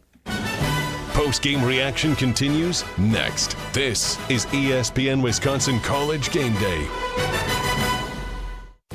Madison's financial challenges need a Dane County-based bank. Starion Bank is a full-service community bank that delivers quality big bank services with a local approach. We are proud to be there for any budding entrepreneur or small businesses, helping them exceed their financial goals from banking to lending to cash management. Visit a banker at one of our convenient branches in Middleton, Monona, or Sun Prairie. Starion Bank, taking you farther. Metro Ford of Madison is Madison's trusted Ford dealership. Whether you're in the market for a new or new-to-you vehicle, Metro Ford of Madison has the customer service that's second to none. With a legacy of excellence and an extensive selection of quality Ford vehicles, it's the place to go for the new Ford of your dreams. Browse their inventory, schedule a service, or see this month's offers at MetroFordofMadison.com. That's MetroFordofMadison.com. Or visit them on the east side of Madison today. It's all about the green and gold and nonsense on Kyle, Brust, and Nordman. We're obviously discussing this Green Bay Packers team and the inconsistencies, and if you believe that it's fixable in the middle of the season, hashtag Team Kyle. I saw it on YouTube. Hashtag Team Kyle. I love it. Kyle, Brust, and Nordman. Presented by Bud Light, the official beer of the NFL. Weekdays from 2 till 4 on 100.5 ESPN and the ESPN Wisconsin app. Hi, this is Lee, inviting you to Ruth's Chris Steakhouse in Middleton. We got a great happy hour every day of the week from 4 o'clock to 7, and our patio during the summer is open too. If you're getting married, special occasion, a birthday, anniversary, or even a business meeting, we've got all the accommodations right here at Ruth's Chris Steakhouse. You work hard and sometimes you're not sure what you want to do, where you want to spend your money. I want to encourage you to come into Ruth's Chris Steakhouse and say hello. It'd be a pleasure to meet you.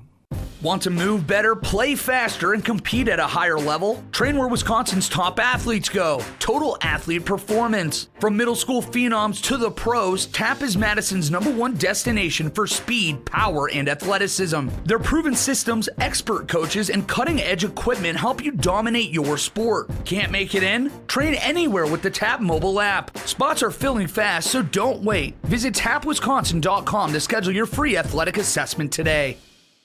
Listen to Madison Money Guy every Saturday morning at 7 a.m. on 100.5 ESPN and ESPNWisconsin.com. I like to refer to inflation as the silent killer. It's an invisible risk. It's just the idea that things get more expensive over time. You're going to need milk and eggs when you're in your early 60s and when you're in your early 80s. You're going to get a loaf of bread, and it's going to be more expensive 20 years from now. Christian Finfrock is the Madison Money Guy. Call him today at 208-1800.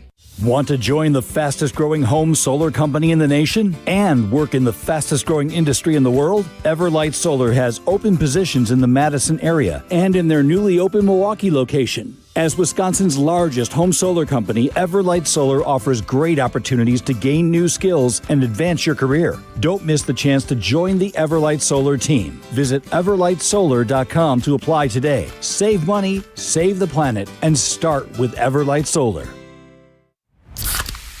You hear that? That's the sound of Pepsi Zero Sugar, the better tasting, more refreshing Zero Sugar Cola. Listen to that endless pour. Pure refreshment. If it sounds this good, just imagine how it tastes. Oh yeah, so good. Pepsi Zero Sugar. Let your taste decide. We're on the Badgers. This is where probably the program mindset has to change. Because we're on Wisconsin sports. What we probably have to do is ante up for unproven and bet on future success, not on past. This is 100.5 ESPN.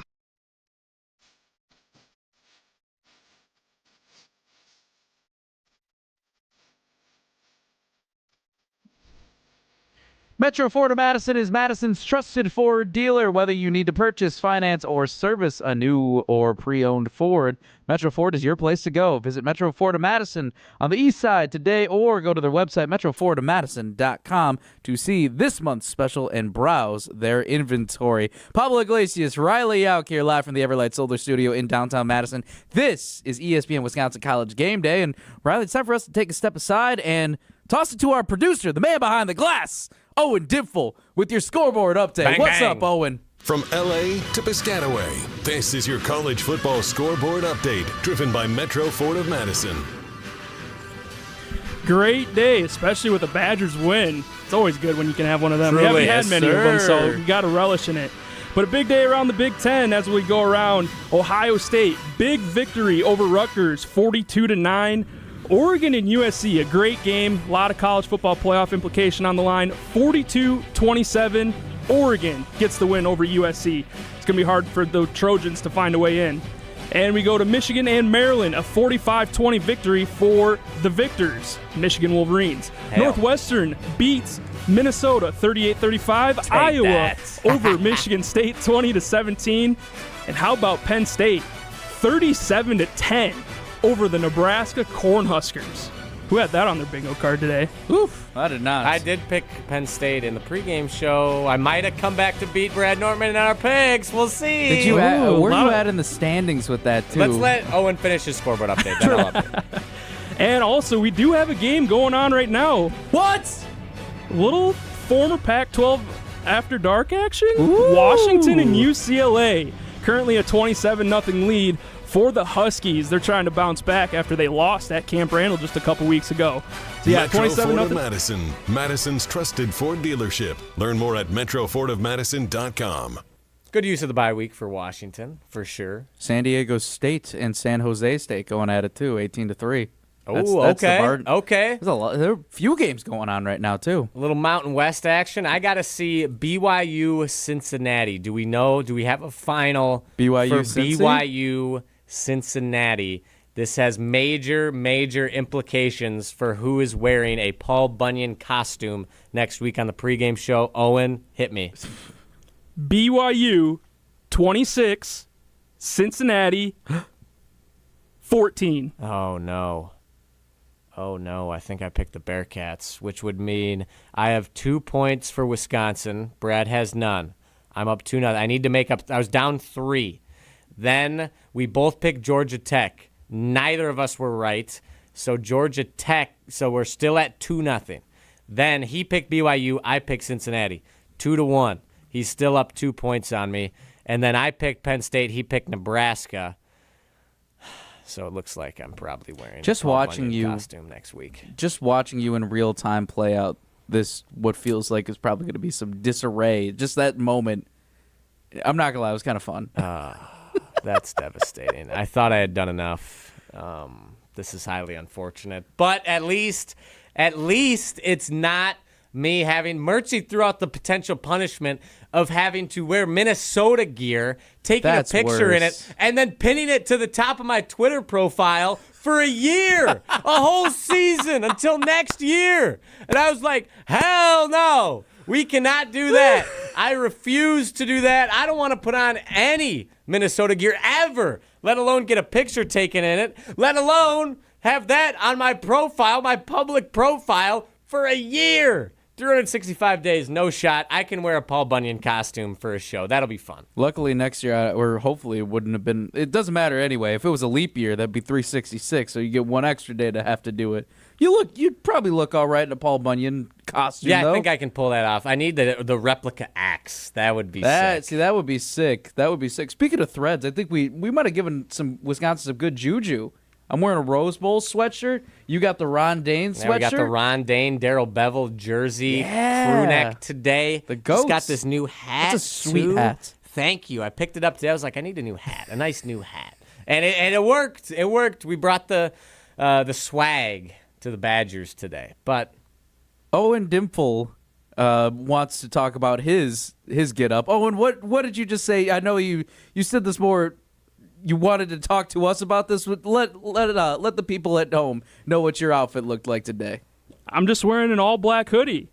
It was Illinois' funeral today, along with Burt Bielema. Damn right. Fat Albert's heading back to Champaign, a little fatter and a little sadder after eating some cheese curds and drinking some beer this weekend and eating a big fat loss. Hashtag karma is all I will say. Hashtag karma. Wisconsin taking down Illinois 27-10 in a very convincing fashion. Luke Fickle in his opening statement even saying that is exactly what complimentary football looks like at its finest. And he's very proud of that performance. You could tell there wasn't a big smile on his face necessarily, but it's not like that he wasn't happy. You could feel the sense of relief. Usually I'm in those rooms for post-game. And you could tell when he's stressed, when he's tense, or when he's relieved. I could tell just from watching the video stream that he is relieved beyond belief. And that can just be a great thing for this program. Again, there's still a lot of things that they need to do in this offseason, but I'm excited to see what happens. 844-770-3776, the Cardinals Talk and Text line. List is more. Pablo Iglesias, Riley Jauch here. This is ESPN Wisconsin College Game Day. Jumping on to the Talk and Text line, too. We got a few texts here. Joe and the Boonies, how about that win, fellas? This feels for real, and I think we got a good shot next week. I feel like that, too. We also got Andrew texting in from the Green Bay area. Something, and I think this is interesting, something that I think is being overlooked is the fact that the Badgers should win next week against Minnesota. We're all down for that. Mm-hmm. There is a potential that the Badgers could still play in a bowl game. I know that we've been writing it off. Don't get me wrong, just because you know that the 6 wins are there. At the beginning of the season, I never would have thought, specifically after the Maryland game, on Wisconsin. Thank you for that, Andrew, because, yes, it's an outsider's – you're still on the outside looking in. Maybe there's a shot. Maybe there's a team that – because we've seen even the teams that are 6-7 wins or whatever it is. I did not mean to say 6-7 like that. I'm sorry. I'm so sorry. Thank you for doing that back there, Owen. I appreciate you doing the 6-7 dance for those listening on 100.5. I want to say it's just like, again, maybe there is a shot. But I think you do risk – don't you risk losing the red shirt with Carter Smith? I'm not sure if Bulls count against a red shirt. I don't think they do. I'm not 100% sure, though. And, I mean, yeah, there's a chance. I don't know. I've tried to look it up a couple times. I think I just need to comb through, like, every college football team and what their record's at, how likely Academics. are they. Yep. And it's going to come down to, are there enough 6-6 teams to fill the bowl games? And then if not, the 5-7 teams get ranked based on APR, academic progress rate. Last year, I think the Badgers had the second or third highest academic progress rate. Yep. I know it was behind Cincinnati. How ironic. Yeah, it was funny. I can't remember if Cincinnati went bowling or not.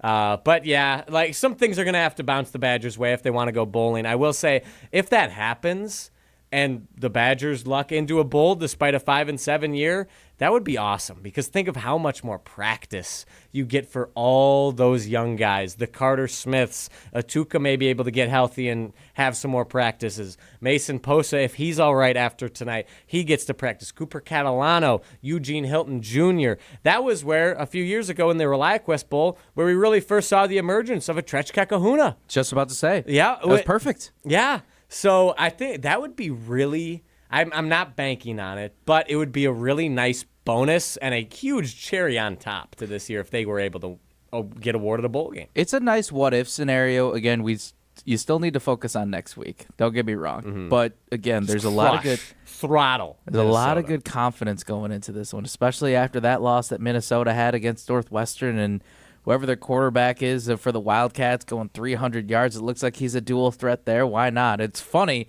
though, too. A couple weeks ago, Craig Karmazin, our CEO and founder of Good Karma Brands, I remember he even laughed when we were talking about the Badgers and bowl game, and he said, did I hear Badger and bowl game in the same sentence? I feel like that same sentiment is almost being said right now. But you know what? Maybe there's a chance. But the fact that we're even talking about this legitimately, we kind of said it a little bit more of the joking side of like, hey, Washington, that's a big win. Can the Badgers go from here and win out? But hey, they're not going to win out, but there's a chance that they go like 3-1 or 2-1 after this. It's looking pretty good. Either way, right now in this very moment, celebrate at Madison. Keep enjoying the night. I'm sure the night is very, very young, even though we have just passed midnight here at the Everlight Solar Studio here in Madison. But man, it's just good vibes across the board, Riley. Just good stuff. I'm feeling fantastic, and I'm going through some of these YouTube comments here. Michael Hartzell, 5855, that this reminds him of the Badgers' upset over Ohio State in 1984, going all the way back to the 80s. Granted, the Badgers would still be bottom of the barrel for quite some time in the 80s, but still good to hear that historical perspective. Then we had Jeff Ostach, if he's still tuning in. Correct me if I'm mispronouncing your name. Ostach. Going back to getting out into the state, Luke Fickle, just winning back the fan base. Because I think bowl game or not, good vibes or not, obviously the vibes will be good today. The vibes will be even better if we beat Minnesota, get the axe back, finally have at least one trophy back in the case. But then the real work starts. You got to work on retaining this roster. You got to try and retain your recruits, maybe flip a couple others from other schools if you're interested in that. But then you got to win back the people that still don't believe. You got to win back the Parker Dutchers of the world who don't think Bucky's back, who need to see a little more. And Jeff mentioned in Brett's first season in 2006, he attended the Milwaukee W Club gathering where Brett Bielema was front and center. That's what Fickle has to do on a regular basis. Get the heck out into the state. And this guy, and Jeff's been watching since 1967. So he's seen some Badgers football. And that's what you have to do. If you're Luke Fickle moving forward, you got to parlay this positivity into bringing in better recruits, into winning over hearts and minds of those in the state of Wisconsin.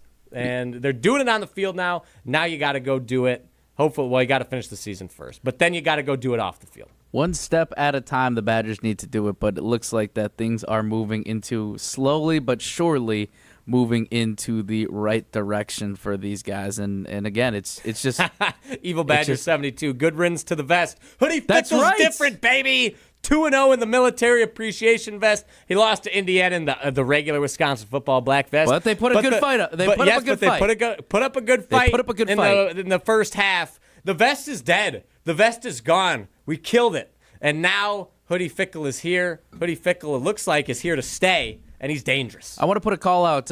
Want to take a quick breather here, but want to put a call out, and I want to hear what you have to say too, Riley. Most satisfying Wisconsin win since.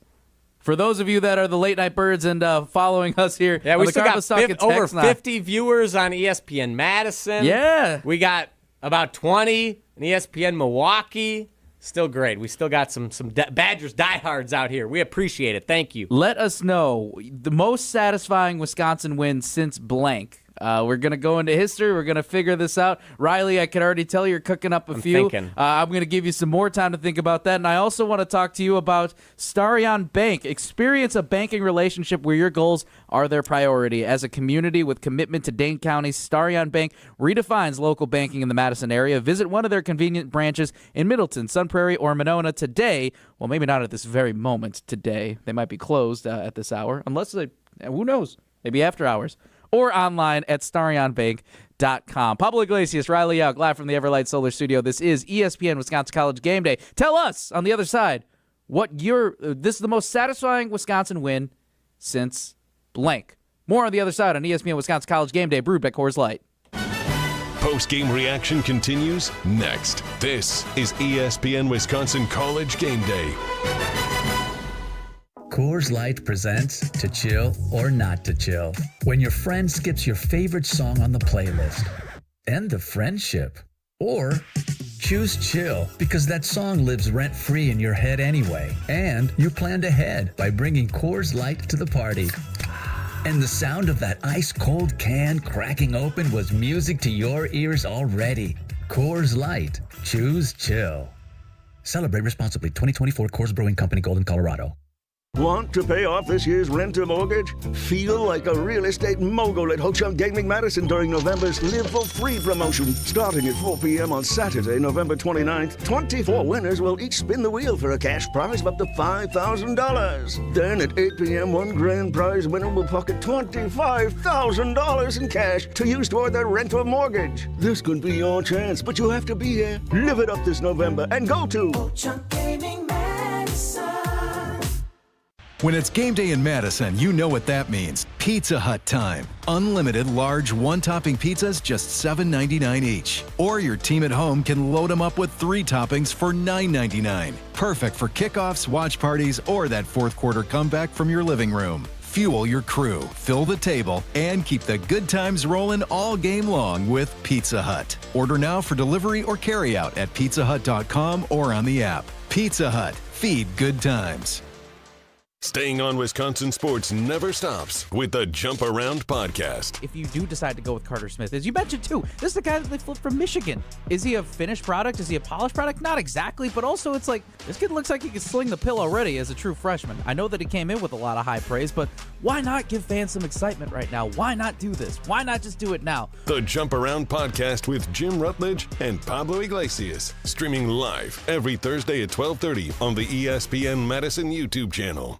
What's new at Zimbrick Chevrolet? A lot. A free car wash with every service, plus a brand new detail facility to keep your ride looking fresh all year long. Relax with coffee and snacks while you wait, and if you can't, grab one of their numerous service loaners, take the shuttle, or even get a lift on them. Plus, Zimbrick Chevrolet has the largest new Chevrolet inventory in southern Wisconsin, and you'll never overpay at Zimbrick Chevrolet. Zimbrick Chevrolet in Sun Prairie, the name you can trust. Looking to take your baseball game to the next level? GRB Academy provides year-round training programs designed around your schedule and your goals. For over 15 years, GRB has been Wisconsin's leader in player development and advancement with a state-of-the-art 52,000 square foot facility of elite baseball training space and coaches who know how to get results. From youth to high school, baseball players trust GRB to help them reach their next level. Training program spots are filling quickly, so don't wait. Register now at grbacademy.com. I worried about starting over. I knew I was interested in IT, specifically the cloud program, but I didn't have any technical training in that field. Now, at Madison College, I'm surprising myself. I really love the atmosphere of this campus, and my instructors make learning hands-on and engaging. My advice to others? Don't be afraid to reinvent yourself. There's more to your story at Madison College. Visit madisoncollege.edu to get started. Condon Jewelers, the jeweler on the east side, the jeweler on your side. When you see Diamond Jim, you can count on him to be on your side. Selection beyond compare with on-site repair, so you can wear your jewelry with pride. Condon Jewelers, the jeweler on the east side, the jeweler on your side. Hey, this is Jonathan Blackwell of Wisconsin Badgers basketball. You're listening to 100.5 ESPN WTLX Monona, Madison, a Good Karma Brands radio station.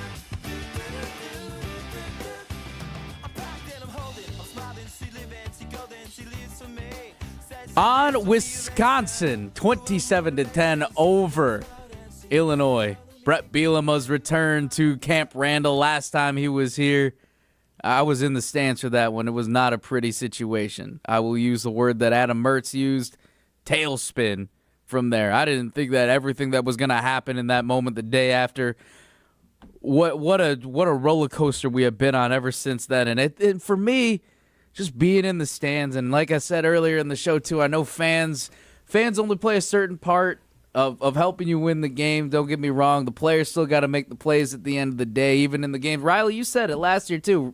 Wisconsin was in a lot of close games here, but they never were able to finish that job. But still, all in all, I felt like there was a lot of juice, and just the idea that Brett was in that building, former Wisconsin coach, and just Wisconsin fans really wanted this one. It felt like that this week Wisconsin fans. It was personal. I mean, Brett Bielema coming back to town, only his second time back at Camp Randall Stadium. Last time he was here, he got our coach fired. Yeah. So this was personal. Personal for sure. Pablo Iglesias, Riley Jauch. This is ESPN Wisconsin College Game Day, brewed by Coors Light. Ask you a question before we took the last break. What has been the most satisfying win, or this win for Wisconsin has been the most satisfying since? We got our diehard Parker Dutcher in the ESPN Madison YouTube Watching channel. from Oklahoma. Shout out, man. Shout out. He puts in Nebraska Big Ten Championship when everyone thought that we do not belong at 7-5. It's a good one. That's a good one. However, I will dispute Parker because I think there was You're going a against more Parker, satisfying... a number one fan like this? Yes, I am. Me and Parker don't always see eye to eye. However, I think there's a mutual respect there. He's Respect everyone, fear no one. An avid listener, a dedicated fan, a true Badger through and through. So thank you, Parker. However, I think there was satisfying wins between now and 2012, personally. And I think this is the most satisfying win. We talked about it today. This is the first time Wisconsin has had 2 ranked wins in a season since 2019. This is the most satisfying win since the Badgers went to Minneapolis and defeated the Minnesota Golden Gophers for the right to go to the Big Ten Championship game. College Game Day was at Minnesota. Lee Corso picked Goldie Gopher for the first time ever. Minnesota, they're all freaking out. They're like, this is finally our year. PJ Fleck is taking us to the next level. Yay, yay. We're finally going to beat Big Brother Wisconsin. The axe is ours. Shut your mouth, mate. They did not. Not even close. 38-17. How about Jack Cohn? Bang. Quintez Cephas? Bang. Jonathan Taylor, in your grill all day. Sit down, Goldie. You suck. Boom. Roasted. That might be the most satisfying win of my lifetime, personally. I was so happy. It was so nice to see Minnesota get knocked down a peg. We go to the Big Ten Championship game. Minnesota's best season ever. I don't count their fraudulent national championships before sliced bread was invented in the 30s. Those don't count. Their program is a joke. An absolute debacle. This was their best season ever. And what did it end with? A loss to Wisconsin and a win in the Doritos Bowl in Birmingham, Alabama against Tulane. Nobody cares. Minnesota's irrelevant. That was such a satisfying win to finally shut all those clowns up. That was amazing. This was also satisfying. Not quite to that level, but very, very satisfying. And the most since then. Can you do the voice again, please? Oh, Minnesota. Oh, we're so good. PJ Fleck. Take a look at his bowl record. He's so good in bowl games because he plays MAC teams every year in bowl games. Yeah, he's Owen Dickful in my ear. He's so handsome. Look, he has the quarter zip and the tie. Oh, we love PJ Fleck. He sucks. Get over it, Gophers fans. I'm crying. Enjoy 6 wins and a crappy bowl game win in Detroit in the Game Above Sports Bowl every single season. Hey, you were against raving about Eastern. going to that bowl last year. For this one season to be great for Wisconsin. It's another thing if you're going every single year at 6-6 and 7-5 at beating Eastern Michigan and you hang the being banner. Happy. You hang the banner like you won a national championship. Exactly. PJ Fleck got Minnesota rings for finishing as co-Big Ten West champions. What in the world? We almost did something cool. Yeah, exactly. Like, come on, man. Come on. It was so like satisfying beating that clown in PJ Fleck. And Brett Bielema is also a joke, but not as big of a joke as PJ Fleck. It's almost like if Wisconsin were to put up a banner for being the basketball team picked as the national championship in the COVID year, where it's like, oh, well, that was more legit. The computer said it. The computer said it. That was more legit. Yes, the BPI champions. Thank you, Owen. That was more legit in my opinion. Shout out BPI. Minnesota's co-Big Ten West championship. You lost. You lost the tiebreaker. It's ridiculous. I despise Minnesota. I despise PJ Fleck. I can't wait to absolutely maul them next week. My score prediction is going to be 70-0 because that's how bad Wisconsin is going to annihilate Minnesota. They're never going to want to play football again. They're going to disband the program. It's going to fold. Parker Dutcher is very much on board. Tell us how you really feel. I get so fired up talking about Minnesota. I hate them with a fiery passion. So while this win was satisfying and a bigger and better win than beating Minnesota next week, you have to get the axe back next week. You have to for this season to feel good. That's the declaration right there. If you're not watching on the ESPN Madison YouTube channel, I have finally recovered. We are well past midnight, and I think we're starting to get into the fatigue. Slap. The fatigue is starting to hit. We are getting into the slap happy portion of the show, so maybe it is potentially time for us to start thinking about getting some snooze in at some point. But for me, I'm just going to keep it in my window of when I've been around Madison and the Badgers that I've seen. I'm also going to go with the Minnesota win. And I think I mentioned a little earlier in the show, Luke Fickle's first win in the Axe game. It was on the road. It was to break a 2-game losing streak. I was 0-2 in the Axe game. I knew how much juice there was.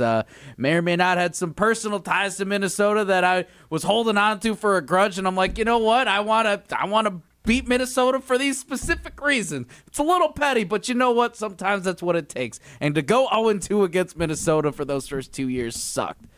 And for Luke Fickle to go in on the road and cap off the season, they were already bowl eligible. I think it was a great Nebraska win too. Yes, the week in before, overtime. That was fun. That was a national game. That was a walk-off in overtime. I remember Jackson Aker on a wheel route touchdown. That was a really great design. And I think Preston Zachman had the pass break up to end the game. I think it was an interception. Yeah, it was an interception to end the game. I was in the student section for that one. Yeah. That was a great game. Another great senior night win. So that, for me, just knowing going into next week, too, the weight that the Axe game carries as a guy who is not from Wisconsin, a guy who covered the team over these last 5, give or take, years, getting to know, as Riley has described it, with his, was it Mickey Mouse?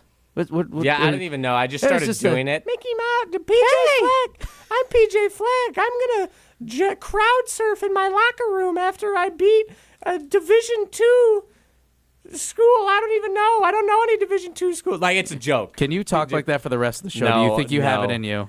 I have it in me. I could, but I'm not going to subject our still 52 listeners tuning into that.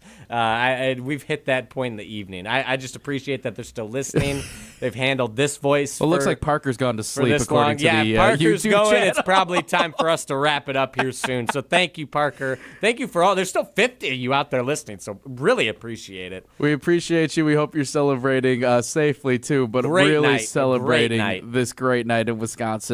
Badgers football. I mean, will it go down in a big historical win? Maybe, maybe not. But either way, at the end of the day, this is a fun one for all of us. Pablo Iglesias, Riley Jauch here. This is ESPN Wisconsin College Game Day. We'll take a quick breather. Want to talk about what we learned and what we confirmed to wrap things up with with the show. But before we take that breather, I want to tell you again, ESPN Wisconsin College Game Day is presented by Coors Light. When you need to refresh on game day, or if you're going out right now and enjoying yourself, celebrating this big Wisconsin win, choose a beer that's as cold as the Rockies. Cold filtered, cold lager, and cold packaged for peak refreshment. When the mountains are blue, Riley, you know what to do. And that is crush a Coors Light. Crush as many as you can right now. Crush a Coors Light.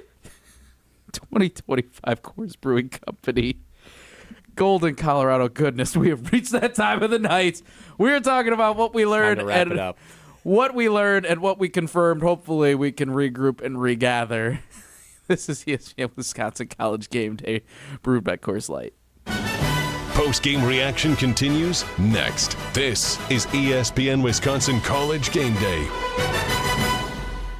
Gruber Law Offices. One call, that's all. They treated me like family. They're actually people that you can depend on. They made me feel seen. They really treated me like I was a part of their family, a part of their team. They ask how you're doing, how you're feeling. They're just so welcoming and so sweet and kind. It's like family, caring about another member of the family. If you've been injured, it costs you nothing to see if Gruber Law Offices can help.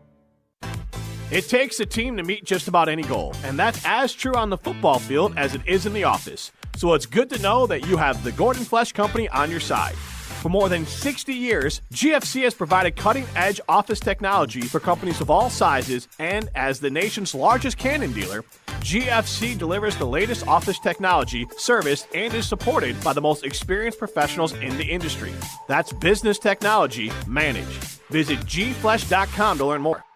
Start your career where the road to success is paved in coffee. At Dunkin' Donuts, we're now hiring crew members and hourly shift leaders at our locally owned locations. Dunkin' offers flexible schedules, employee discounts, health and dental benefits, and paid time off. Plus, bolster your resume with our own leadership training program and even scholarship opportunities. Up to $1,500 per semester. Text Team Spirit to 85000 or visit teamtmart.com/careers to apply. Dunkin', America runs on you.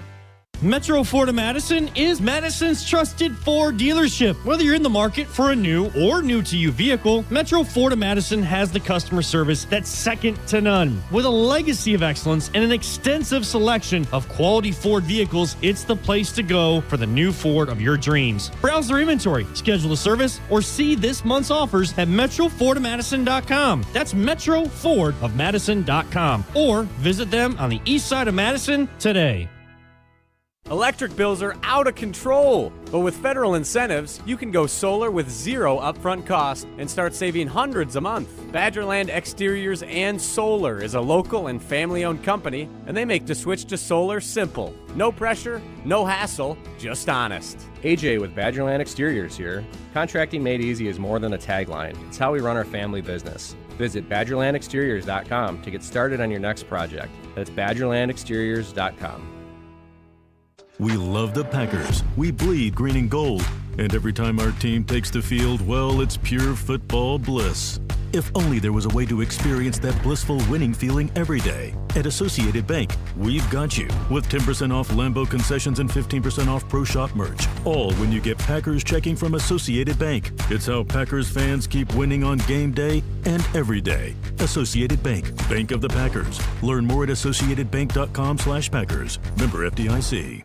Want to move better, play faster, and compete at a higher level? Train where Wisconsin's top athletes go. Total athlete performance. From middle school phenoms to the pros, TAP is Madison's #1 destination for speed, power, and athleticism. Their proven systems, expert coaches, and cutting-edge equipment help you dominate your sport. Can't make it in? Train anywhere with the TAP mobile app. Spots are filling fast, so don't wait. Visit tapwisconsin.com to schedule your free athletic assessment today.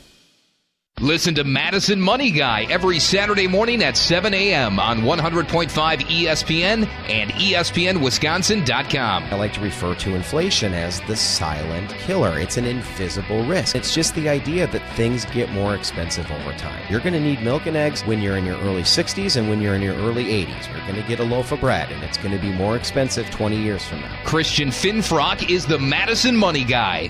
Call him today at 208-1800.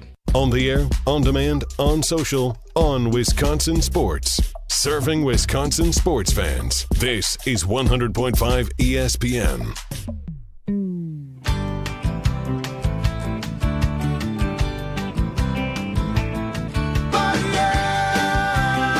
Have you been waiting to buy your next home? Stop. Now is the time to get a house. For over 30 years, Bruner Realty has been providing excellent real estate and property management services in the Madison area. Contact their team at BrunerRealtyInc.com to get started today. That's BrunerRealtyInc.com. I think Stacy was in the office a couple weeks ago. He was. I did not know this. Former Bucky as yeah, well? Former Bucky That's Badger, so dope. Stacy Bruner. How many push-ups do you think he did when he was there? A ton. Good. Back in the day? Yeah. I mean, Bucky crowd surfed today. That was pretty sick. That was nice. You love to see it. I loved every aspect of it. The fact that this senior class now, too, is going to have two field storming moments. You could poo-poo on it no matter what. Does not matter. Those are special. Those are special. Let the kids have fun.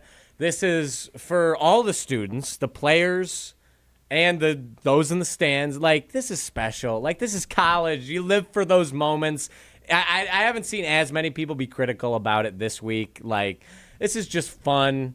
It's part of the college experience. It's been a rough season. Let the kids have fun. And it was just awesome. Like, everyone at that stadium is going to remember this for the rest of their lives. And they're going to tell the story. Me and my friends still talk about, where were you when Chucky Hepburn banked that 3 to win the Big Ten on that court storm? Like, what a night that was. Did you storm the court against Iowa, even though that was a pretty lame, win to storm the field on? It was after COVID.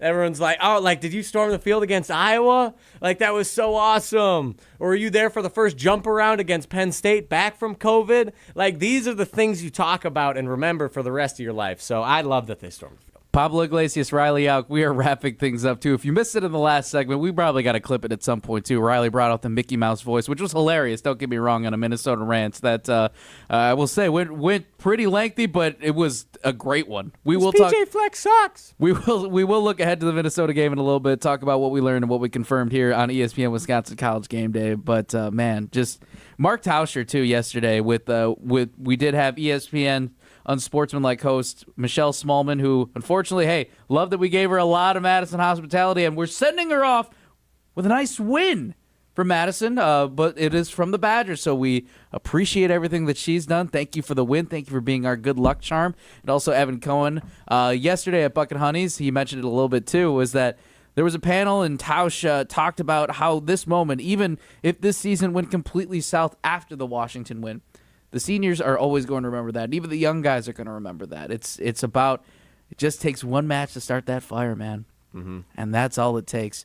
So what we learned and what we confirmed here from this one, I would say, Riley, from this 27-10 win over Illinois, what I learned is that the young guys are ready to step up and deliver. Darian Dupree, and even though Daryl Peterson, again, one of the seniors, though, too, I just love how the young guys answered the call, and not just this week, but over the last couple weeks, too. Mm-hmm. Darian Dupree, again, like I said, to be a little bit of a homer, not going to lie, Chicago kid, he's very special. And I think it's fun to see how he was just able to have that breakout game get going. Trechka Kahuna, kind of part of that younger crew as well, I guess, in a way, but he had a good game. Carter Smith, when his number was called, early on, I'm not going to lie, it looked like that, I wouldn't say hero ball maybe. I want to take a step back at that one, but probably just doing a couple extra steps more than he needed to. But It looked like he found his rhythm. And again, like I had said when I heard in the Washington win, that he will do everything he can to help this team win. And that's what he did. That's what I learned about these young guys, and that's what I think we're going to be learning over time. And what I confirmed is that Luke Fickle is a winner. I will wholeheartedly say it like that because, yes, he came into this season without any wins against a top 25 team. I believe it was it 0-6? Yeah, somewhere around there. Or was I think it 0-7? It got up to 0-8. It was 0-8. 0-8 after the Oregon loss. After the Oregon loss, or even coming before the season. But if there was any season where you needed, because again, you're down against USC on the road, or you're up rather. You have a chance at USC on the road. You have a chance against Oregon. You have a chance. Even Ohio State, too, a couple years ago. Yeah, a few years ago, they only lost 24-10. You had all those chances, and don't get me wrong, a win in any of those situations would have been great, but I feel like today and the Washington wins confirm that he's a winner, that this is the season where you need to get those ranked wins because your back is really up against that wall. And the fact that they came out and got 2 this season, I say he's a confirmed winner. Yeah, I like that. And I think it's interesting that both of those wins came after Chris McIntosh came out and publicly supported Luke Fickle yet again. Did the media blitz where he stated he's our guy. He is confirmed coming back for next season. And clearly that took a weight off the shoulders, I think, of the coaching staff, of course, Luke Fickle, and of the players. They played more free. They didn't have to worry about their coach getting fired and them being the reason that their coach got fired. And they've just been playing free. They've been playing hard, and they have been playing fantastic football over these past 3 games, or past 4, really, starting with Oregon. And what I learned today is that Wisconsin is back. It is so nice. They have officially turned the corner. They're coming. They're coming, folks. Be ready next season because this team will be armed and dangerous. I'm so excited. They are violent. They believe in Luke Fickle. If you haven't seen the video on Twitter, I'm sure it's on Instagram as well, social media that Wisconsin football put out of Luke Fickle giving his post-game talk to his players, I highly recommend going and watching it. You can hear the passion in his voice. Yes, the speech by itself is great, but what I noticed is the look in those players' eyes looking up at their coach. They love Luke Fickle. They respect him. It was just so beautiful and awesome to see after what has been a roller coaster of a season. Wisconsin's back. They're violent. They believe in Luke Fickle, and they're here to stay.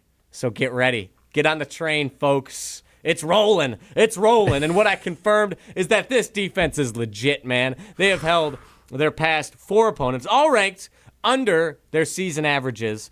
Indiana got the closest to their season averages, and they were still held under 100, over 100 yards under their total offensive output and 13 points under their usual offensive output.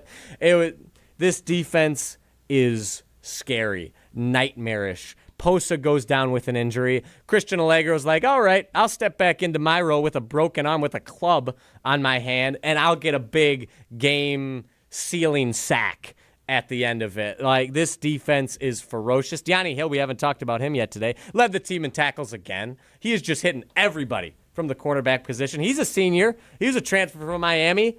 He loves it here at the University of Wisconsin-Madison. He's been special this year and really coming to his own. Love to see him continue to do great things. The seniors, man, there's so much we could continue to say. Lance Mason, everyone, they care so deeply. But I guess what I confirmed, defense is legit. A lot of things were confirmed. A lot of things were learned today. It was awesome. I feel like they were also doing this for one other senior, too. Nazir Forkarine. Yep. It felt like that they were doing this for... screwed over. Yeah, absolutely, 100%. I feel like that it's unfortunate the way that whole situation played out for Nazir Forkarine.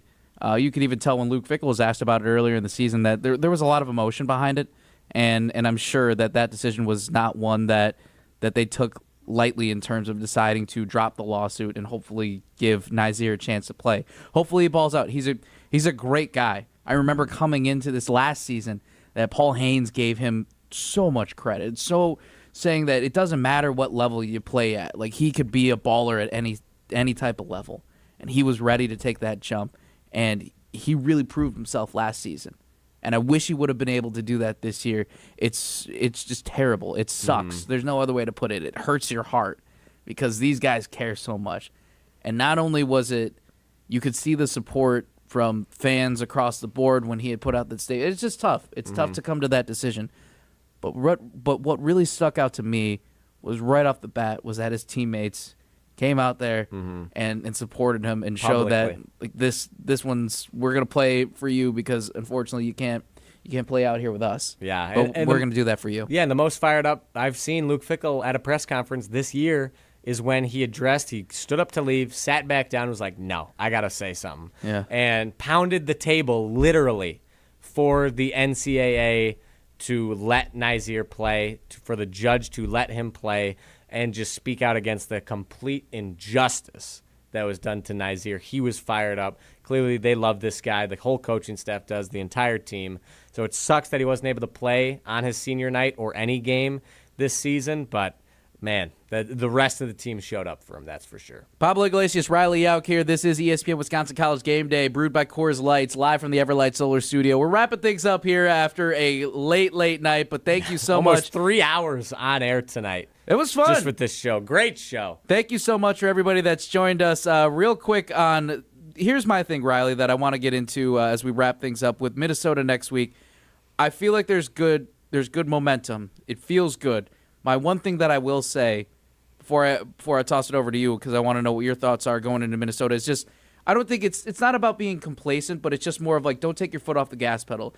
By no means is this team taking anything for granted, and I hope that they don't get into that mindset. I really doubt that that's the case, but again, I'm not in that locker room. So focus, lock in, use this as good momentum, get that axe back. It's a rivalry game. It's a trophy game. This is a great send-off for the seniors from a home standpoint. Now go out and finish the job. Again, 5-7, maybe you're bowling in a situation where it's like you get in on a technicality. That's dope. But either way, I think if this team locks in, really appreciates what's ahead for this next week, which I'm sure they will, don't take your foot off the gas. Finish this one strong. And that's going to carry over into spring. That's going to carry over into fall camp. And then it's going to carry over into probably a pretty crucial season, then 2026, which kicks off at Lambeau Field against the Notre Dame Fighting Irish. Yeah, that'll be fun. And they better not take their foot off the damn gas pedal. Season ain't done. And they better be fired up to get that axe back. They got embarrassed. They got pantsed by PJ Fleck. And I have not heard that in a while. The Golden Gophers last year. It was embarrassing. They better have that film of Minnesota chopping down our goalposts on every TV on the entire complex all week long. They better go in there ready to absolutely stomp the life out of Minnesota. I think they will. I think it's going to be a shellacking, and it'll be beautiful. PJ Fleck sucks. Drake Lindsay sucks. Coy Parrish sucks. Their kicker sucks. Minnesota sucks.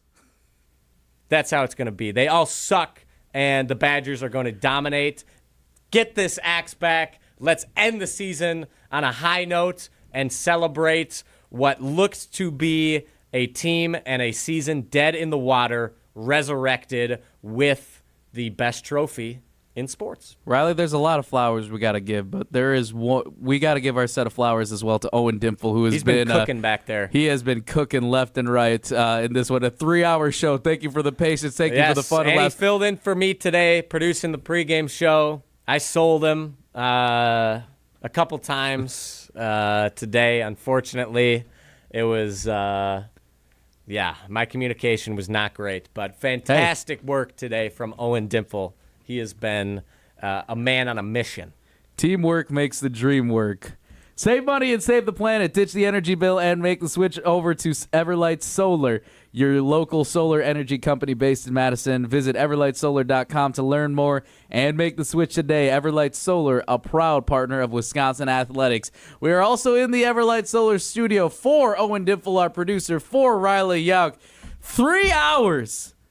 But, man, it felt like we're just getting started. But we got to get to bed at some point. Riley will also be a part ofWisconsin volleyball. Their big senior day, sending off some big names. They're playing, I believe it's Iowa, tomorrow, right? Yep, it's Iowa. So you can hear that on 100.5 ESPN. Very excited for that matchup and what this Badger volleyball team can do, too. A lot of good vibes here in Madison. Hopefully you're enjoying your night. Enjoy it safely as well. Once again, for Owen Dimple behind the glass, for Riley Jauch here, I'm Pablo Iglesias. This has been ESPN Wisconsin College Game Day. Get some rest. Let's get after Minnesota next week. Peace.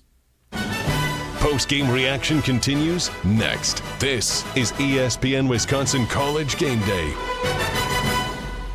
In the next 30 seconds, I'm going to tell you how to save money and save the planet.